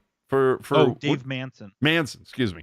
So Manson and Woodcroft, but Woodcroft spotted walking off the ice following that Sharks game, and the lip reader's going, yeah, I'm pretty sure he said, that might be it. And Manson going, yep. So took till this morning. Woodcroft was actually shown the door. I think this is a horrible fucking choice from the Oilers. And I get that every fan wants to sacrifice for the record that the Oilers have right now. But it's not like motherfucker forgot to coach over the summer. Is it Woodcroft's fault that McDavid has like one goal in the last like 8-9 games? Is it his fault that Skinner and Campbell can't stop a fucking beach ball? And McDavid's also hurt. Well, that too. And Woodcroft leaves the Oilers with the highest regular winning percentage by a coach. Dude, how long has McDavid been playing? This is his 8th season, right? He's had 5 different fucking coaches. Right. Like, give me a break. When does the pink slip start to go up the fucking food chain? Yeah, it should be the GM. Holy if not higher. Right. Dude, president, GM, fucking clean house, man. How are you going to go through these many coaches? Again, Jay Woodcroft, highest regular winning percentage that the Oilers have had. And that is the guy that is going to be your sacrificial lamb? Right. Well, dude, dump him off at Tech CU. I will have him replace John McCarthy in a heartbeat. No, you know what? I saw somebody said that on Twitter today. I said it 3 days ago. I think it's more likely, though, if he were to end up somewhere else. If. That's a hard if. I think it's more likely he ends up with Todd McClellan in L.A. I have no problem with that. And, I mean, he knows the deal. Right. And the thing is... Who coaches the Reign right now? Marco Sturm. Oh, fuck. Okay. Who? If you recall, maybe you do, maybe you don't. Oh, dude, coach Team Germany. I was pining for Sturm to coach the Sharks. I was going to say, when the Sharks fired Bob Bugner, I wanted it to be Marco Sturm. Dude, me too. Yeah, he was an assistant coach for the Kings for a couple of years, and then he got, I don't know if that's a promotion or a lateral move to go from NHL assistant coach to AHL head coach. I don't know what that is, if it's a promotion or if it's lateral, but he's head coach of the Ontario Reign. At least at last check he was. Marco!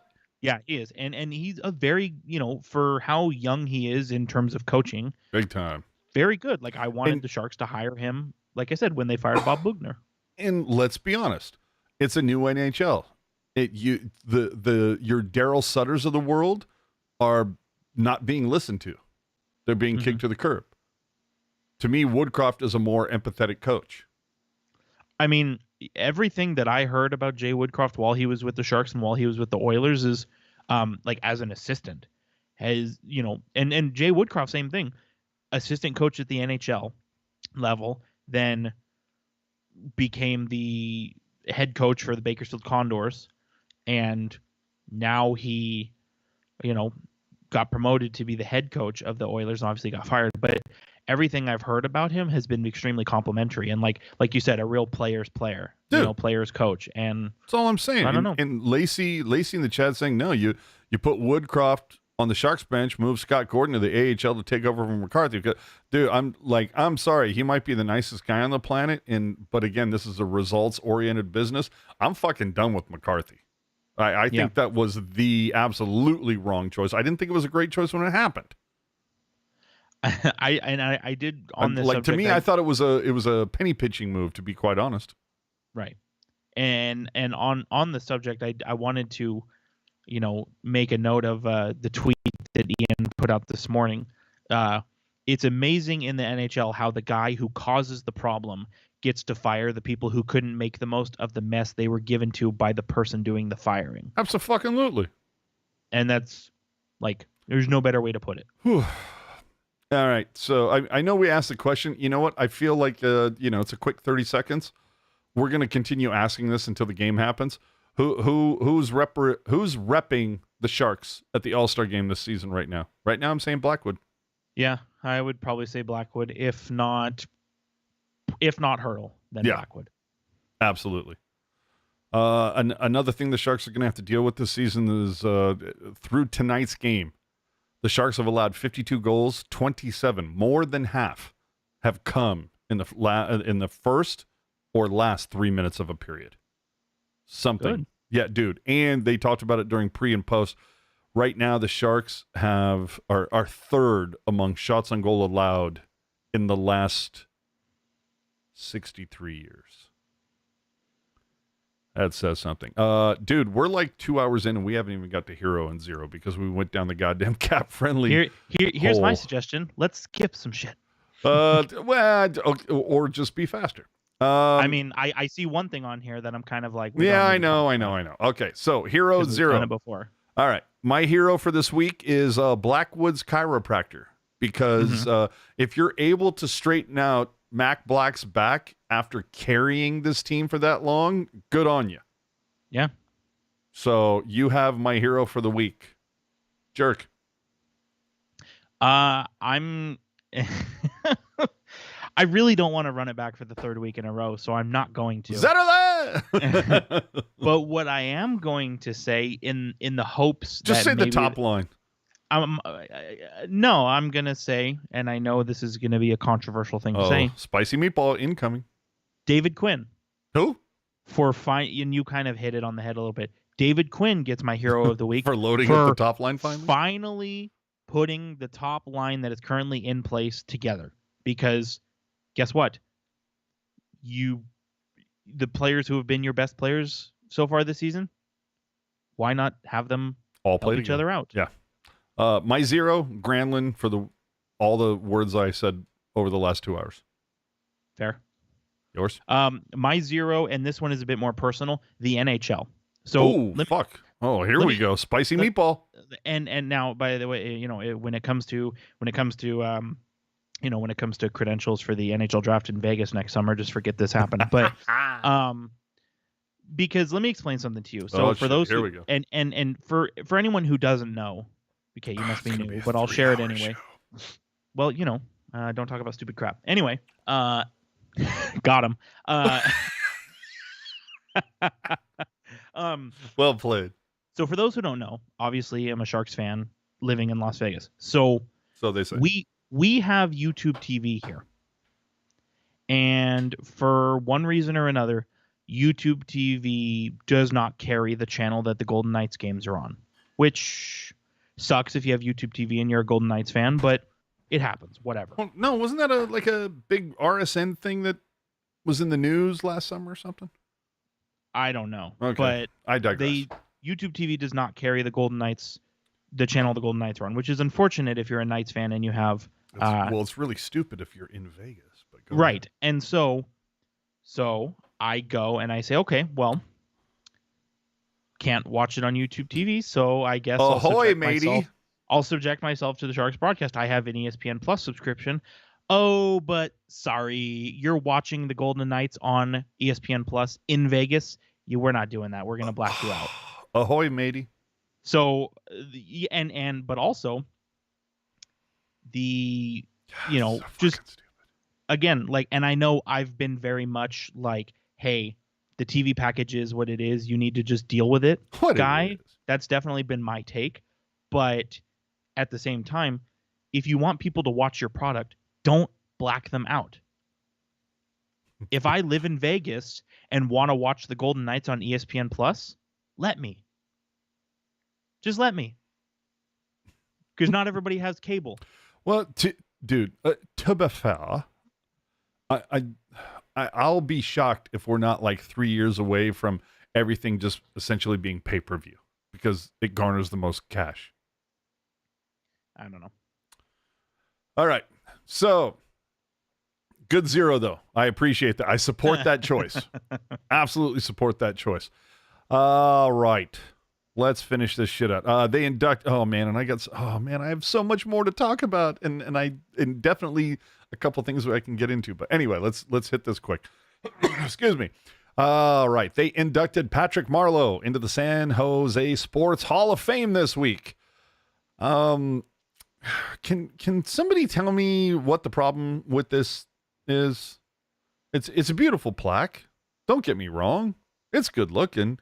But let's take a closer look at the text. I'm going to sit there and say he surpassed Gordie Howe as the NHL all-time games played leader. And then in 22, Marleau was the first Sharks to have his number retired. It was February 2023 that his number was retired. Now, perhaps I'm splitting hairs because it's the quote-unquote 22-23 season. But if facts matter, it was 23. Just saying. The other cool thing, though, is Rusanowski was inducted in the Hockey Hall of Fame. He will be recognized. Actually, he was recognized this weekend at the Hockey Hall of Fame, but at SAP Center, he will be recognized with the ceremony on Friday, November 24th, on what they are referring to in their promotional materials as Rusanowski Night, for a game that starts at 12:30 p.m. That's right. So November 24th, Rusanowski Night begins at 12:30 p.m. for those of you counting. Is Tara Sloan being slowly transitioned into Brody's gig? I've seen some talk on the social. It's like Brody hasn't been on pre-post for the last couple games. We all know that he's done a whole bunch of athletic stuff. I don't know. All right. New rules. This is something I wanted to have fun with you real quick. New rules. We have 3 different options coming in from the Athletic. I like these. This is my favorite one, jerk. You're still here, right? You're not asleep or going out for curly fries? Well, we'll see how this goes. All right. From the Athletic, somebody came in and said, I am proposing that teams are allowed 1 substitution per game during the 2 intermissions. They can swap one of their healthy scratches for an active player. The switch happens during intermissions to give them time to suit up, warm up before the play begins. I love this. As long as you're not replacing an injured player, like that shouldn't be allowed. If you're not if somebody takes a puck to the mouth 5 minutes in and during the intermission you can change it. No. You lost your fucking healthy guy. It's no. I'm talking about like if Marc-Edouard Vlasic is shitting the bed in this particular game, the coach has the option with like 13 minutes left. No, fuck this guy. He's going to drag ass. No. Okay, sit your ass down and then you like go, hey, Emberson, suit up. You're going in next period. I love this idea. Imagine being told to hit the showers after one period. I've only heard of this rule being new rule.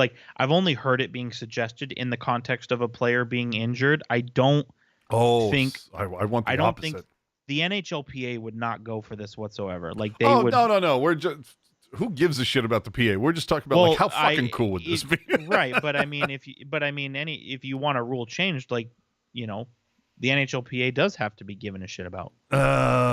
That's true. But see, I don't like the idea of being able to replace a player that they got injured, because it's like, well, no. That's, player got injured, shit happens, and that's to the benefit of the opposing team. Okay, but counterpoint. Sure. If you're the coach and you set a lineup that produces a shit outcome, why should you be given a get out of jail free card? Well, hold on. What are you talking about? What's the get out of jail free card? Well, you just made the point of, if Vlasic is terrible, tell him to hit the showers and bring in Emberson. If the coach said, I'm playing Vlasic tonight, and Vlasic shits the bed. Oh, okay, yeah. No, that's a get out of jail free card for the coach. All right. But when a player gets injured, a solid point. Yeah. I still think it's fun. All right. What if we go back, and I know Ian's head is about to fucking explode here. My head's about to explode too, because we talk about this once a month, and it's never changing. If for whatever reason the NHL would go to a 1 versus 8 for the playoffs, the difference is the top seeds get to choose whether they start at home or on the road. We're still going to what is it? It's 2-2-2-1, right? 2-2-1-1-1. All right, okay, yeah, you're right. 2-2-1-1-1. I always get it confused with baseball, that stupid 2-3-2. Okay, so 2-2-1-1-1. Let's be honest, dude. I think more than often than not, the top seed, they'd choose to start on the road, because you always figure, hey, you just got to split the first 2, and then you get 2 straight at home, and you get that advantage. But what do you think about that? I don't think that's something that would ever happen, because even teams that don't play well at home, it's still infinitely better to be at home than to be in the road. I still see, and I don't think it would happen simply because events are booked so far in advance. Sure. Having to do scheduling that quickly would fuck things up, but I love the idea. All right, here's the one that to me is the most ridiculous and therefore the most fun to talk about. We keep the 5-minute 3-on-3 overtime exactly the same, 5 minutes, 3-on-3. But if no one scores after the 5 minutes, each coach wagers an amount of time they think they would need to score if they had an extra man advantage, 4-on-3. The lowest time wager gets the opportunity to prove it. And if they score, they get the extra point. If they don't, they give up the extra point. Or, of course, if they give up a shorty. Now, dude, just imagine David Quinn holding up a sheet of paper after 5 minutes that says 40 seconds. And then you got Tortorella behind the other bench, and his says 35 seconds. I mean, it's literally like a fucking name that tune. And now the Flyers have 35 seconds to score 4-on-3 on a power play, or San Jose gets the extra point. Dude, Ian, he's Team Chaos. How would you not be tuning into every single game that is close to going to overtime with this type of an idea going? My personal opinion is because it sounds my God, you very... hate fun. You hate fun. Well, it's not that I hate... I actually love fun, but what I don't love is things that are really carnival and make a mockery out of something that's supposed to be serious. And the shootout doesn't do that? No, I think the shootout is stupid too. I'm definitely Team Jerry, where it's 10 minutes of 3-on-3, and then you just call it a day and you have a tie. I don't subscribe to the idea that every game needs a winner. I'm with you on that. Especially when you're and how many times have we seen it where a game, maybe there's a late tying goal after a heavy push, and then you go to overtime and it's back and forth, and it's like, oh man, okay, sorry guys, I know we just had fun, but we're ending the night with the most boring, unexciting thing ever. Shootouts should be reserved for preseason and all-star game. All right. Last week, I don't know if you saw this, Brady Tkachuk was whining about Sens fans booing the team. Well, he was also whining about Sens fans wanting them to fire DJ Smith. Oh, yeah. Dude, we like our coach. Well, then maybe well, play better for him. Yeah, play better for him. But the thing is like, dude, Chief is making $8 million a year to play a fucking game. And it's like, dude, are you new to sports? Like, not to be a dick, is this a generational thing? Because how old is Brady Tkachuk? Like 23? Brady Tkachuk is either 23 or 24. Yeah. So my point, and you're what, 25, 26? I'm 28. Okay. So either way, my point being is like, is this a generational thing? And I know that you're not the typical generational, or you don't have the typical outlook that most people from your generation has. But it's just this idea of like, you're being paid millions of dollars and you're complaining that the ticket paying public is booing you. Like, could you cry harder? Did you need a participation trophy from this game? I don't think it's a generational thing because I would disagree. Well, see, because here's the thing. I know plenty of people in this demographic who are the opposite, and I know plenty of people who are 40s, 50s, 60s who are big fucking babies about everything. So, you know, it's kind of, I don't think it's a generational thing. I think it's a situation where, rightly or wrongly, the Senators feel like this season is different from the last 6 seasons. What, there's more expectations? More expectations, but also more success early on, where, yes, the Senators have been on a skid, but they've played much better than they've played the last 5 years to start a season. And rightly or wrongly, I don't find it all that shocking that Brady Tkachuk is like, we're literally improving, we're literally doing better. What is it going to take to please you people? Okay. But and conversely, I sit there and I go, I paid my ticket. If I'm out there in the stands paying these ridiculous prices for parking, for food, for bev, for the ticket, if I think that you're dragging ass and I decide to boo about it, you shouldn't get your panties in a bunch because you're making, 10 times what I make in a year. Right. No, and I definitely agree that, being upset about the fans booing, I definitely agree it's stupid. Like, just do your job. But I don't subscribe to the idea that it's a thing that's happening simply because majority of the team is in their 20s. Okay. All right. And that's something I think could be a fun Discord thing. At hockey_jerk on Twitter if you want the Discord. No, I don't care to participate. But ask someone else. Yeah, I know, but it's just like, the idea that somebody that somebody would be so tilted that is, it is dumb. It's making dumb. millions of dollars to play a game and he's going, they booed me, then play fucking better. Right. And I think it's okay to not like something, but then to come around and like, he doesn't like to be booed. Okay, fine. That's fair. Totally fair. But you don't get to like suggest to people how they should fan. Well, you don't get to suggest to people how they should fan, but let me ask you this question. It's like, okay, hey, Brady Tkachuk, I have 2 options for you. We can sell 18,000 tickets and 3,000 of those people boo, or we can sell 3,000 tickets and all of them chant your name. Right. And the thing, and Ian makes a good point too. Like, the Senators have done, especially the last 2 weeks, players have bent over backwards to stand up for their coach. And good on them for doing it. And I think it's more about that. Okay. And that's fine. And of course, Lacey pointing out that, man, Brady would hate being a Flyer. Imagine having to stick up for that fucking guy. Okay. I mean, dude, you're in the like the gambling capital of the world where they literally spent billions of dollars to build a really big fucking circle, and it's come out that the Sphere is hemorrhaging cash.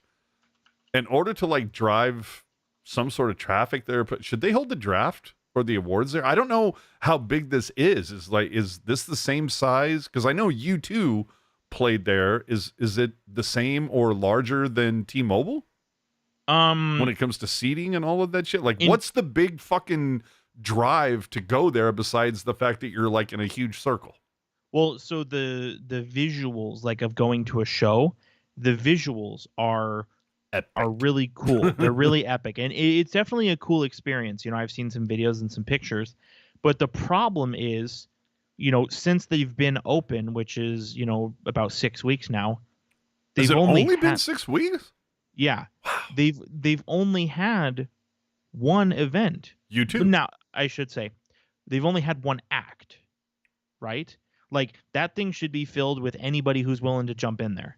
And what they've started to do is they've started to sell branding on the outside of it. And Oh shit. what Here I we can go. tell you this, I heard from you know, one of my sources was your many sources. when the Raiders Who? when the Raiders had the Monday Night Football game a couple weeks ago, Sure. the NFL paid $400,000 to advertise on the outside. Oh my. Well, yeah, but the NFL has money to burn. No, but what I'm saying is that part of the way the Sphere can not bleed money so much is to sell advertising on the outside when you don't have an event going on, and also get more events. Like the NHL draft. Especially because, like, do you know that this, you know, I don't know the exact numbers, but do you know that this venue is in like top 5 most expensive venues to construct ever? Oh yeah. No, and the fact is that they were talking about that they were looking at building another one, whether it was like in Japan or Dubai or you know somewhere on the other side of the planet, or I guess on the bottom London. side if you're a flat earther. But it just like there was a lot of push that it was like, oh well, yeah, I mean, you think about the amount of traffic that comes in there on an almost daily, especially weekly basis into Vegas. Like, oh my God, this, you know, and holy crap, how can this thing be hemorrhaging money? So it just, my whole thing is it worth holding like the draft or the NHL awards there to at least drive something and try to promote the crap out of it? Yes, because it works both ways, right? Because then the Sphere will get something out of it and the city will get something out of it. But also the NHL has a history of being like boring, stick in the mud. Oh, we don't like fun. This would be a way to shirk that. Is the NHL going to be bummed that it's spherical and not puck shaped? I don't think they'll care. Oh, okay. What about F1? Shouldn't they do something there? They probably are going to. There you go. All right, let's wrap it up, people. Here, tweet of the week. We talked about Edmonton earlier. Here's Greg Wyszynski, by the way, back on October 4th. The Edmonton Oilers are going to win the 2024 Stanley Cup. And Wyszynski trying to, I don't know, cover his ass on November 9th, saying, oh, this start just means that there are incredible odds now for us true believers. Jerk, are you somebody that would throw $10 right now on Edmonton to win the cup if it was, say, I don't know, 300 to 1? Yeah, I absolutely would. Can you tell me what those numbers are right now? Because I got to be honest with you, I might say, Jerk man, do me a favor, take the 20 that you currently owe me and put it on there. Well, I will tell you this. I'll have to do a bit more digging to find Stanley Cup victory odds, but what I can tell you is that according to my betting website that I use, the Oilers are plus 800 to make the finals. Really? They're not even at a dash yet? Plus 800 to make it. They have 2 wins. You know, plus the bigger the plus number, the heavier the underdog, right? Oh, well then, okay. Would you say plus 800? Oh, Plus yeah. 800. Oh, okay. I'm sorry. All right. I heard you wrong. Plus 800. So throw down $10. You win that. You're pulling 80 back, right? No. Oh, you're pulling 8,000 back for $10, right? Or is it 800 on $10? It would be, I will tell you.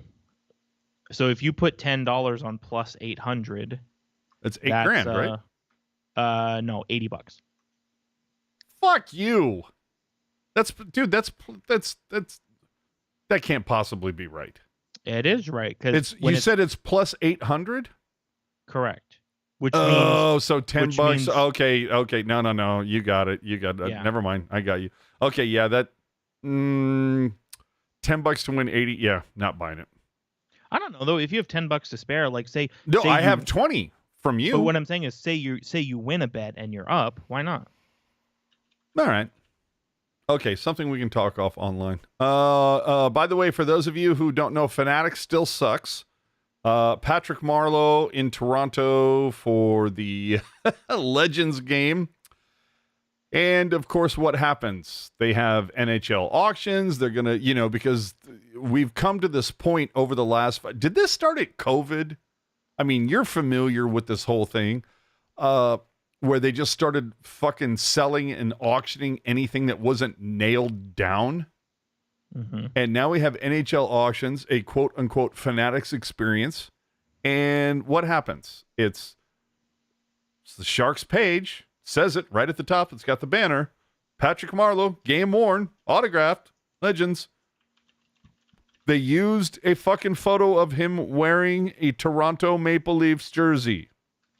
It's because the Maple Leafs host the Hall of Fame night. No. Because, I'm sure that's part of it. No, it has nothing to do with it. Because if you look at all the other ones that night, none of them fucked up like this. Go look at all the other jerseys that they made available. They're all wearing the proper team in the photo. It's only Marleau. Well, let me point some. I don't disagree with what you're saying, but let me point to your attention to something. Do you see on that picture of Marleau in the Maple Leafs jersey? Do you see that patch on front? Yes. That patch is the Hockey Hall of Fame logo from when he was on the Leafs and played in the Hockey Hall of Fame game. Oh, that's great. Again, I go look at all the other ones. None of them had this problem.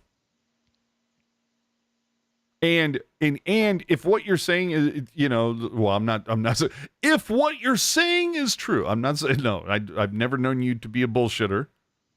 But why wouldn't this jersey then also be based on everything? If you went and looked at the team that has auctions available, this is not listed under the Toronto Maple Leafs. Fair. So there you go. All right, let's move it along.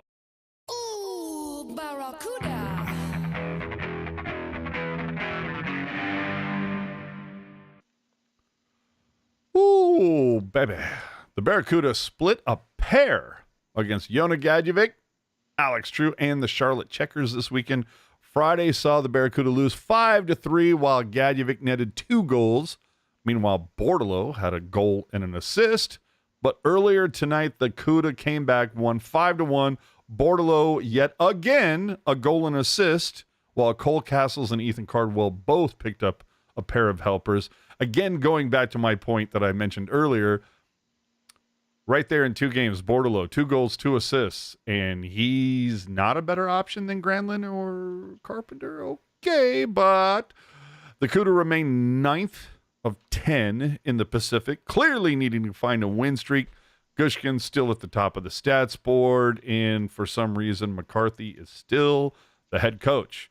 You can follow Teal Town USA along with Ian Reed, Sharks Jules, Kevin Lacey, Mark E. on Twitter for all the tweets and gifs of Barracuda games and to find out what is going on with prospects. Jerk man, this week I was able to make it to the post office. I was able to deliver all the prizes. I felt like fucking Santa Claus. It was awesome. Do we have a winner from last Sunday? Because this was shots on goal allowed over 4 games. I feel like that number probably should have hit triple digits. So you are correct. It did hit triple digits. Something interesting to think about. The Sharks, as you know, suck, which means they allow... Many people are saying. Right, which means they allow a lot of shots. And you can go look, but when you do the mathematics, and I'll say it really quickly, 39 allowed against Philadelphia, 41 against Edmonton, 39 against the Vegas Knights, and then 44 tonight against the Anaheim Ducks. When you add all those together, 39, 41, 39, 44, that is 163 shots. 163 shots in 4 games? Allowed. Hold on, wait a minute. Did you just say $10 would be a net win of 2,500? What am I doing? That's for the Sharks to win the Stanley Cup, according to FanDuel. Yeah, I'm not doing that. Okay, go ahead. So here's the really interesting thing. Our winner is the person. Our winner is the person who sent to us the highest guess. And we said highest without going over. Hold on. This is my question to you. What was the difference between the highest guess and the second highest guess? And 2. Oh, okay. Well, sorry I asked that for the person who came in second place. What was the difference between the highest guess and what the actual number was? 14. Woo! Hey now. So, and our winner. Sharks, by the way, we're going to be giving out prizes every Sunday for this entire season. We're giving out prizes, but I have to illustrate this after opening weekend because holy crap, does it cost a lot to ship to Canada? We will cover shipping in the US 48. If you win outside of the US 48, we still want to be able, we respect our friends that listen to us from Australia and Germany and Canada, but if you win, we are going to ask that you help cover at least half the freight if you win a prize, because it gets very expensive very quickly. I'm sorry, Jerk. Go ahead.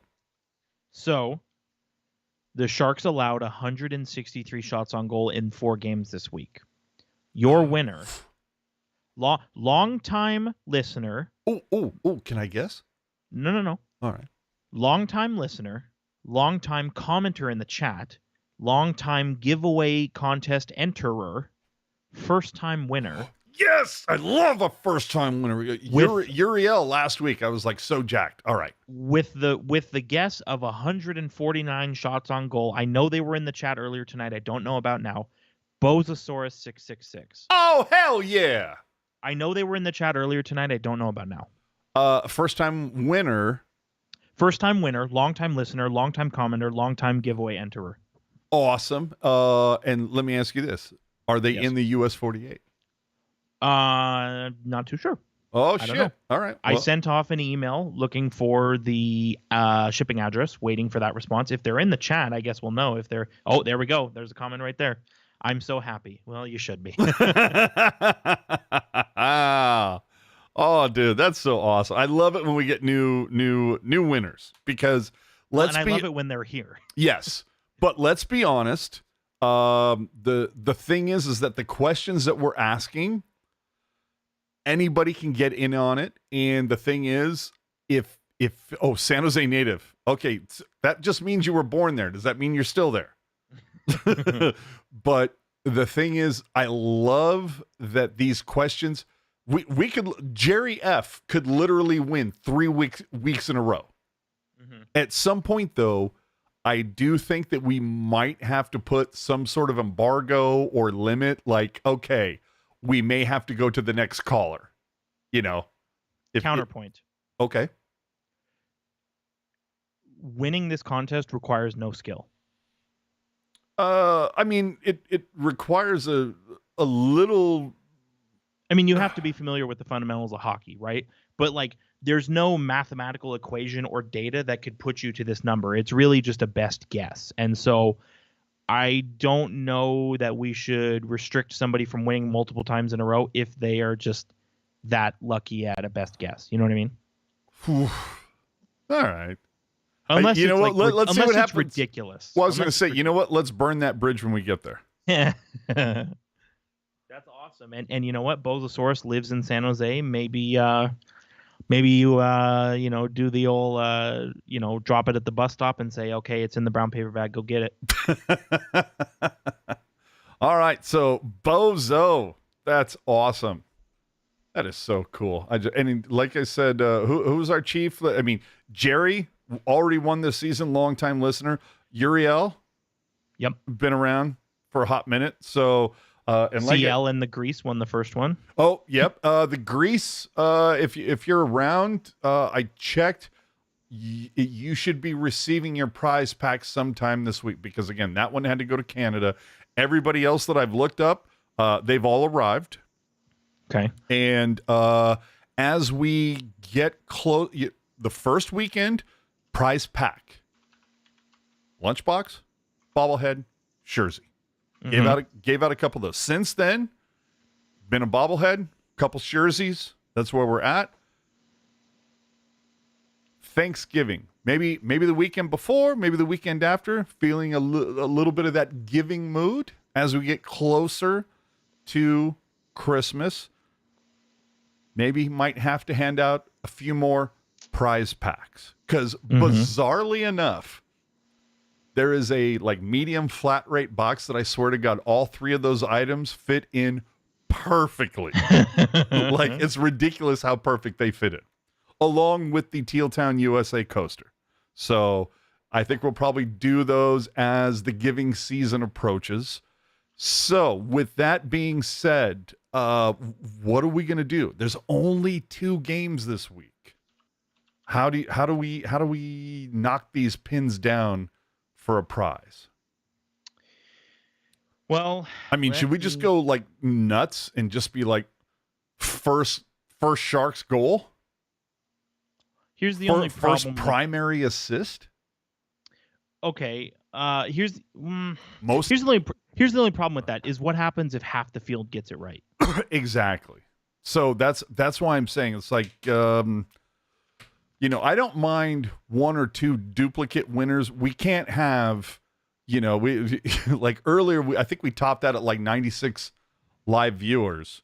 We can't have 50 people all trying to do this shit.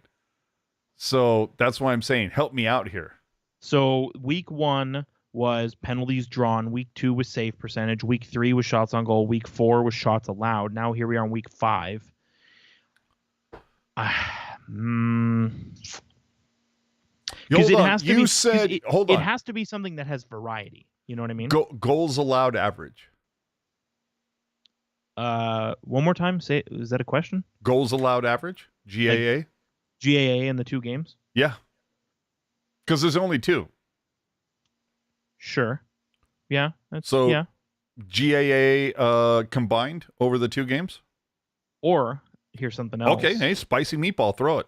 And this one might be, because I feel like this one, the thing that I think is fun about these giveaways is like you can't forecast it, right? So that's really what I'm saying. It could be anything. You have to be Nostradamus.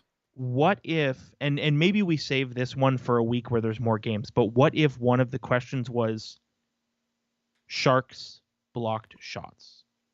Oh, that's a good one. Because I'll tell you this. So in this week, in the 4 games this week, and this is according to NHL.com where it says blocks. Well, and that's our Bible for this. Right. So according to this, the Sharks blocked 85 shots this week. So that's more just kind of like to give you a ballpark on where they would be hypothetically in 4 games. But that's not necessarily a safe blueprint either, because Anaheim, it was 17. Vegas, it was 16. Edmonton, it was 35. So, yeah. I have another one. Sure. So Sharks blocked shots. Okay. Or total now, and this is a spicy meatball that you're gonna have to digest and let it marinate for a second. Total time the Sharks spend on the power play, and the reason why I say that is because there may be a time, as there was earlier this evening, the Sharks would go on the power play, 20 seconds into it, they take a call, and now it's 4-on-4. Yep. The Sharks are no longer on the power play, but they get 20 seconds of time on the power play. I dig that one. Right. Let me ask you a context question. And conversely, you could go the opposite way as well, but go ahead. And I think I know the answer, but just sure for posterity. Yeah. 4-on-3 is considered power play. Yes. Absolutely. Okay. Cool. So basically, anytime you have one less guy than the other team, and that does not include delayed penalties where you pull your goalie. Correct. Because that would be too stupid to count. And yet here we are. Right. Okay. Okay, AJ. All right. I've got a spicy Oh, dude, one. butter my toast. I've got and it would have to be. I'm looking at the schedule right now. So 2 games this week, 4 games the week of Thanksgiving. So something to chew on. Oh yeah. Time and again, anything involving time, it's got to be minutes and seconds. Yes, and I feel like this is probably something we should have done offline before we started the show. But go ahead. No, I think it's fun. I think the fans like it. I think they're like, Time- dude, just fucking say what it is so I can put in my entry. Time in minutes and seconds, the Sharks have their goalie pulled to try and tie the game. With 2 games this week, I think that sucks. Right. Next week, in the week of Thanksgiving, there's 4 games. That I like. Because it could be 0 could be a winning guess. Yeah. If the Sharks go 4-0, it's going to be 0. Yeah. But then again, we run into the idea of like we can't have 50 winners. Right. So it could, that could be one where it's, like, okay, there if might we need to be a tiebreaker there. Well, I was going to say, you know what we have to do? If that's the case, like once we get up to more than 5 winners, unfortunately, that's just going to have to be names in a hat. Yeah, fair. Or we'll do a live thing where we put their names on the spinning wheel and we just run it, and so everybody can see that it is above board.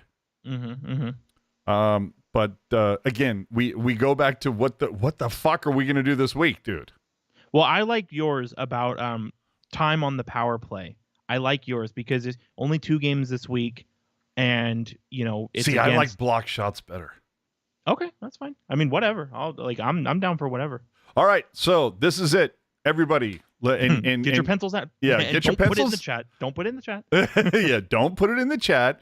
But this is what we're doing, and Jerk is going to be typing this into his master recording sheet as we. I was going to say you have access to it, so you've seen it now. Yes. So blocked shots. The Sharks are playing 2 games this week versus St. Louis, who they have not played this week or this season, and then Florida for the second time. This time at SAP Center. If you'll remember. The Sharks have already played Florida. If I remember correctly, the Sharks scored 1 goal and gave up however many. But wasn't that it? Or was that one of the shutouts? They lost 3-1. 3-1. There you go. Yeah. I mean, let's be honest. Dude, let's be honest. If I say that the Sharks only scored 1 goal in the game, I literally have a 70% chance of being right. And for context, in that first game against Florida, the Sharks had 23 blocks. There you go. But keep in mind, that was a game on the road where they lost 3-1. This is a game at home that they could potentially win. So 23 is not a safe bet. Yeah. And Grier threw down the gauntlet. And maybe you want to look up how many shots on goal St. Louis has gotten off so far in this season. Shots on goal versus shot attempts. Yeah. So anyway, we're going Something to with think about. 2 games. St. Louis and Florida. Here's how you enter. Enter in submit to hockeyjerk10.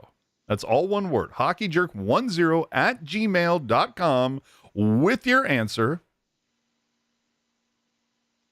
Looking it up here. Tuesday, November 14th. 2023. Your answer must be submitted by 6 p.m. on that. Here's the thing, actually. Yeah, whip it out. So I usually don't compile all the answers until after the first game is concluded, just so I know I have everything. Yeah, as long as they're all submitted before that time. So a 7:30 game, that puck drop is going to be at 7:37. If you send it to me right at 7:37, I don't care. Like, you're fine. He doesn't care, but I'm just saying. Give motherfuckers some time. Yeah, like as early as you can. Yeah, like he's gonna write down when that puck fucking hits the ice. If your shit comes in a minute later, it don't count. Yep. So hockeyjerk10 at gmail.com. Hit your answer via email.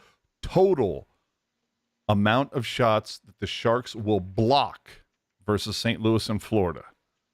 Get them in. We will announce the winner next week. Twitter DMs is good too. Twitter DM will work too, at hockey_jerk. but you have to follow them in order to make that happen. We will announce the winner next week. Fun part of the season. We can have multiple winners, but let's not get crazy. I don't want like Jerry F. like putting together a whole fucking mutiny and it's like, okay, guys, we're all going to put in 67. Watch this. Could you imagine? And so we did make a new bet last week about the Sharks giving out tacos, but so how many that's home games did they play? They played 2 home games. So now we're 33 games left with the 6.5 over under. Dig it. All right. It's another light week for the Sharks like it was a couple weeks ago. They're only playing 2 games before we see you next Sunday against the Florida Panthers, against the St. Louis Blues, both coming to SAP. We should note a couple of things. First off, the game against Florida, that is an ESPN game or Hulu or whatever thing. Aye, matey. Maybe you just fly the pirate flag and don't give a fuck. It's fine. But just letting you know, this is not going to be a Brody, Randy, Brett, Drew, Danny thing. It is ESPN next Tuesday. St. Louis, that will be back on your normal NBCS California. The other thing that should be noticed, it's Hockey Fights Cancer. So if you got the purple, if you got something to recognize that, if you're going to the game or whatever, absolutely wear that shit, man. Because fuck cancer, I think is what we're all trying to say. So wear that purple on Thursday if you're going to the game. Again, shout out to the peeps that threw us a couple donations on Venmo last weekend. Totally appreciate that. That was so awesome. Got some really nice feedback over the last week or so. I totally appreciate it. I feel like Jerk is indifferent, but that's fine. About Venmo donations? No, I think Venmo donations are awesome. Yeah. What would be even better? Oh shit! Here we go. What, are you looking for Christmas presents? I was gonna say, we'll put the Teal Town headquarters address up. Send us a Christmas card with do it like everybody has a grandmother that sent them a Christmas card with a $50 bill in it. So just do I need to set up the Teal Town post office box? Jesus. No, wouldn't that be fun? Dude, that would be kind of funny, dude. If we set up, just for 1 month, we set up a post box, P.O. box, and we're like, whoever sends the most Christmas cards wins. I feel like we may have gone a step too far. Oh, man. On Twitter, you can follow him at hockey_jerk. You can follow me at you know what? Don't follow me. It's fine. Just Teal Town USA. I don't need any more fucking friends. Believe me, I got enough.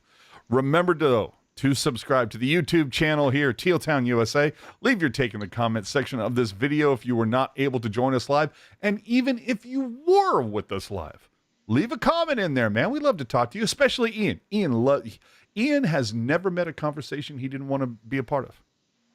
You can find links to our social media, podcast apps, and more. They're all over the place, but they're always included in the show notes. You can get everything on tealtownusa.com if you want access to that never-ending VIP Discord party. You hit up that jerk man on the Twitter at hockey_jerk. Remember to check out After Dark following every single Sharks game this season.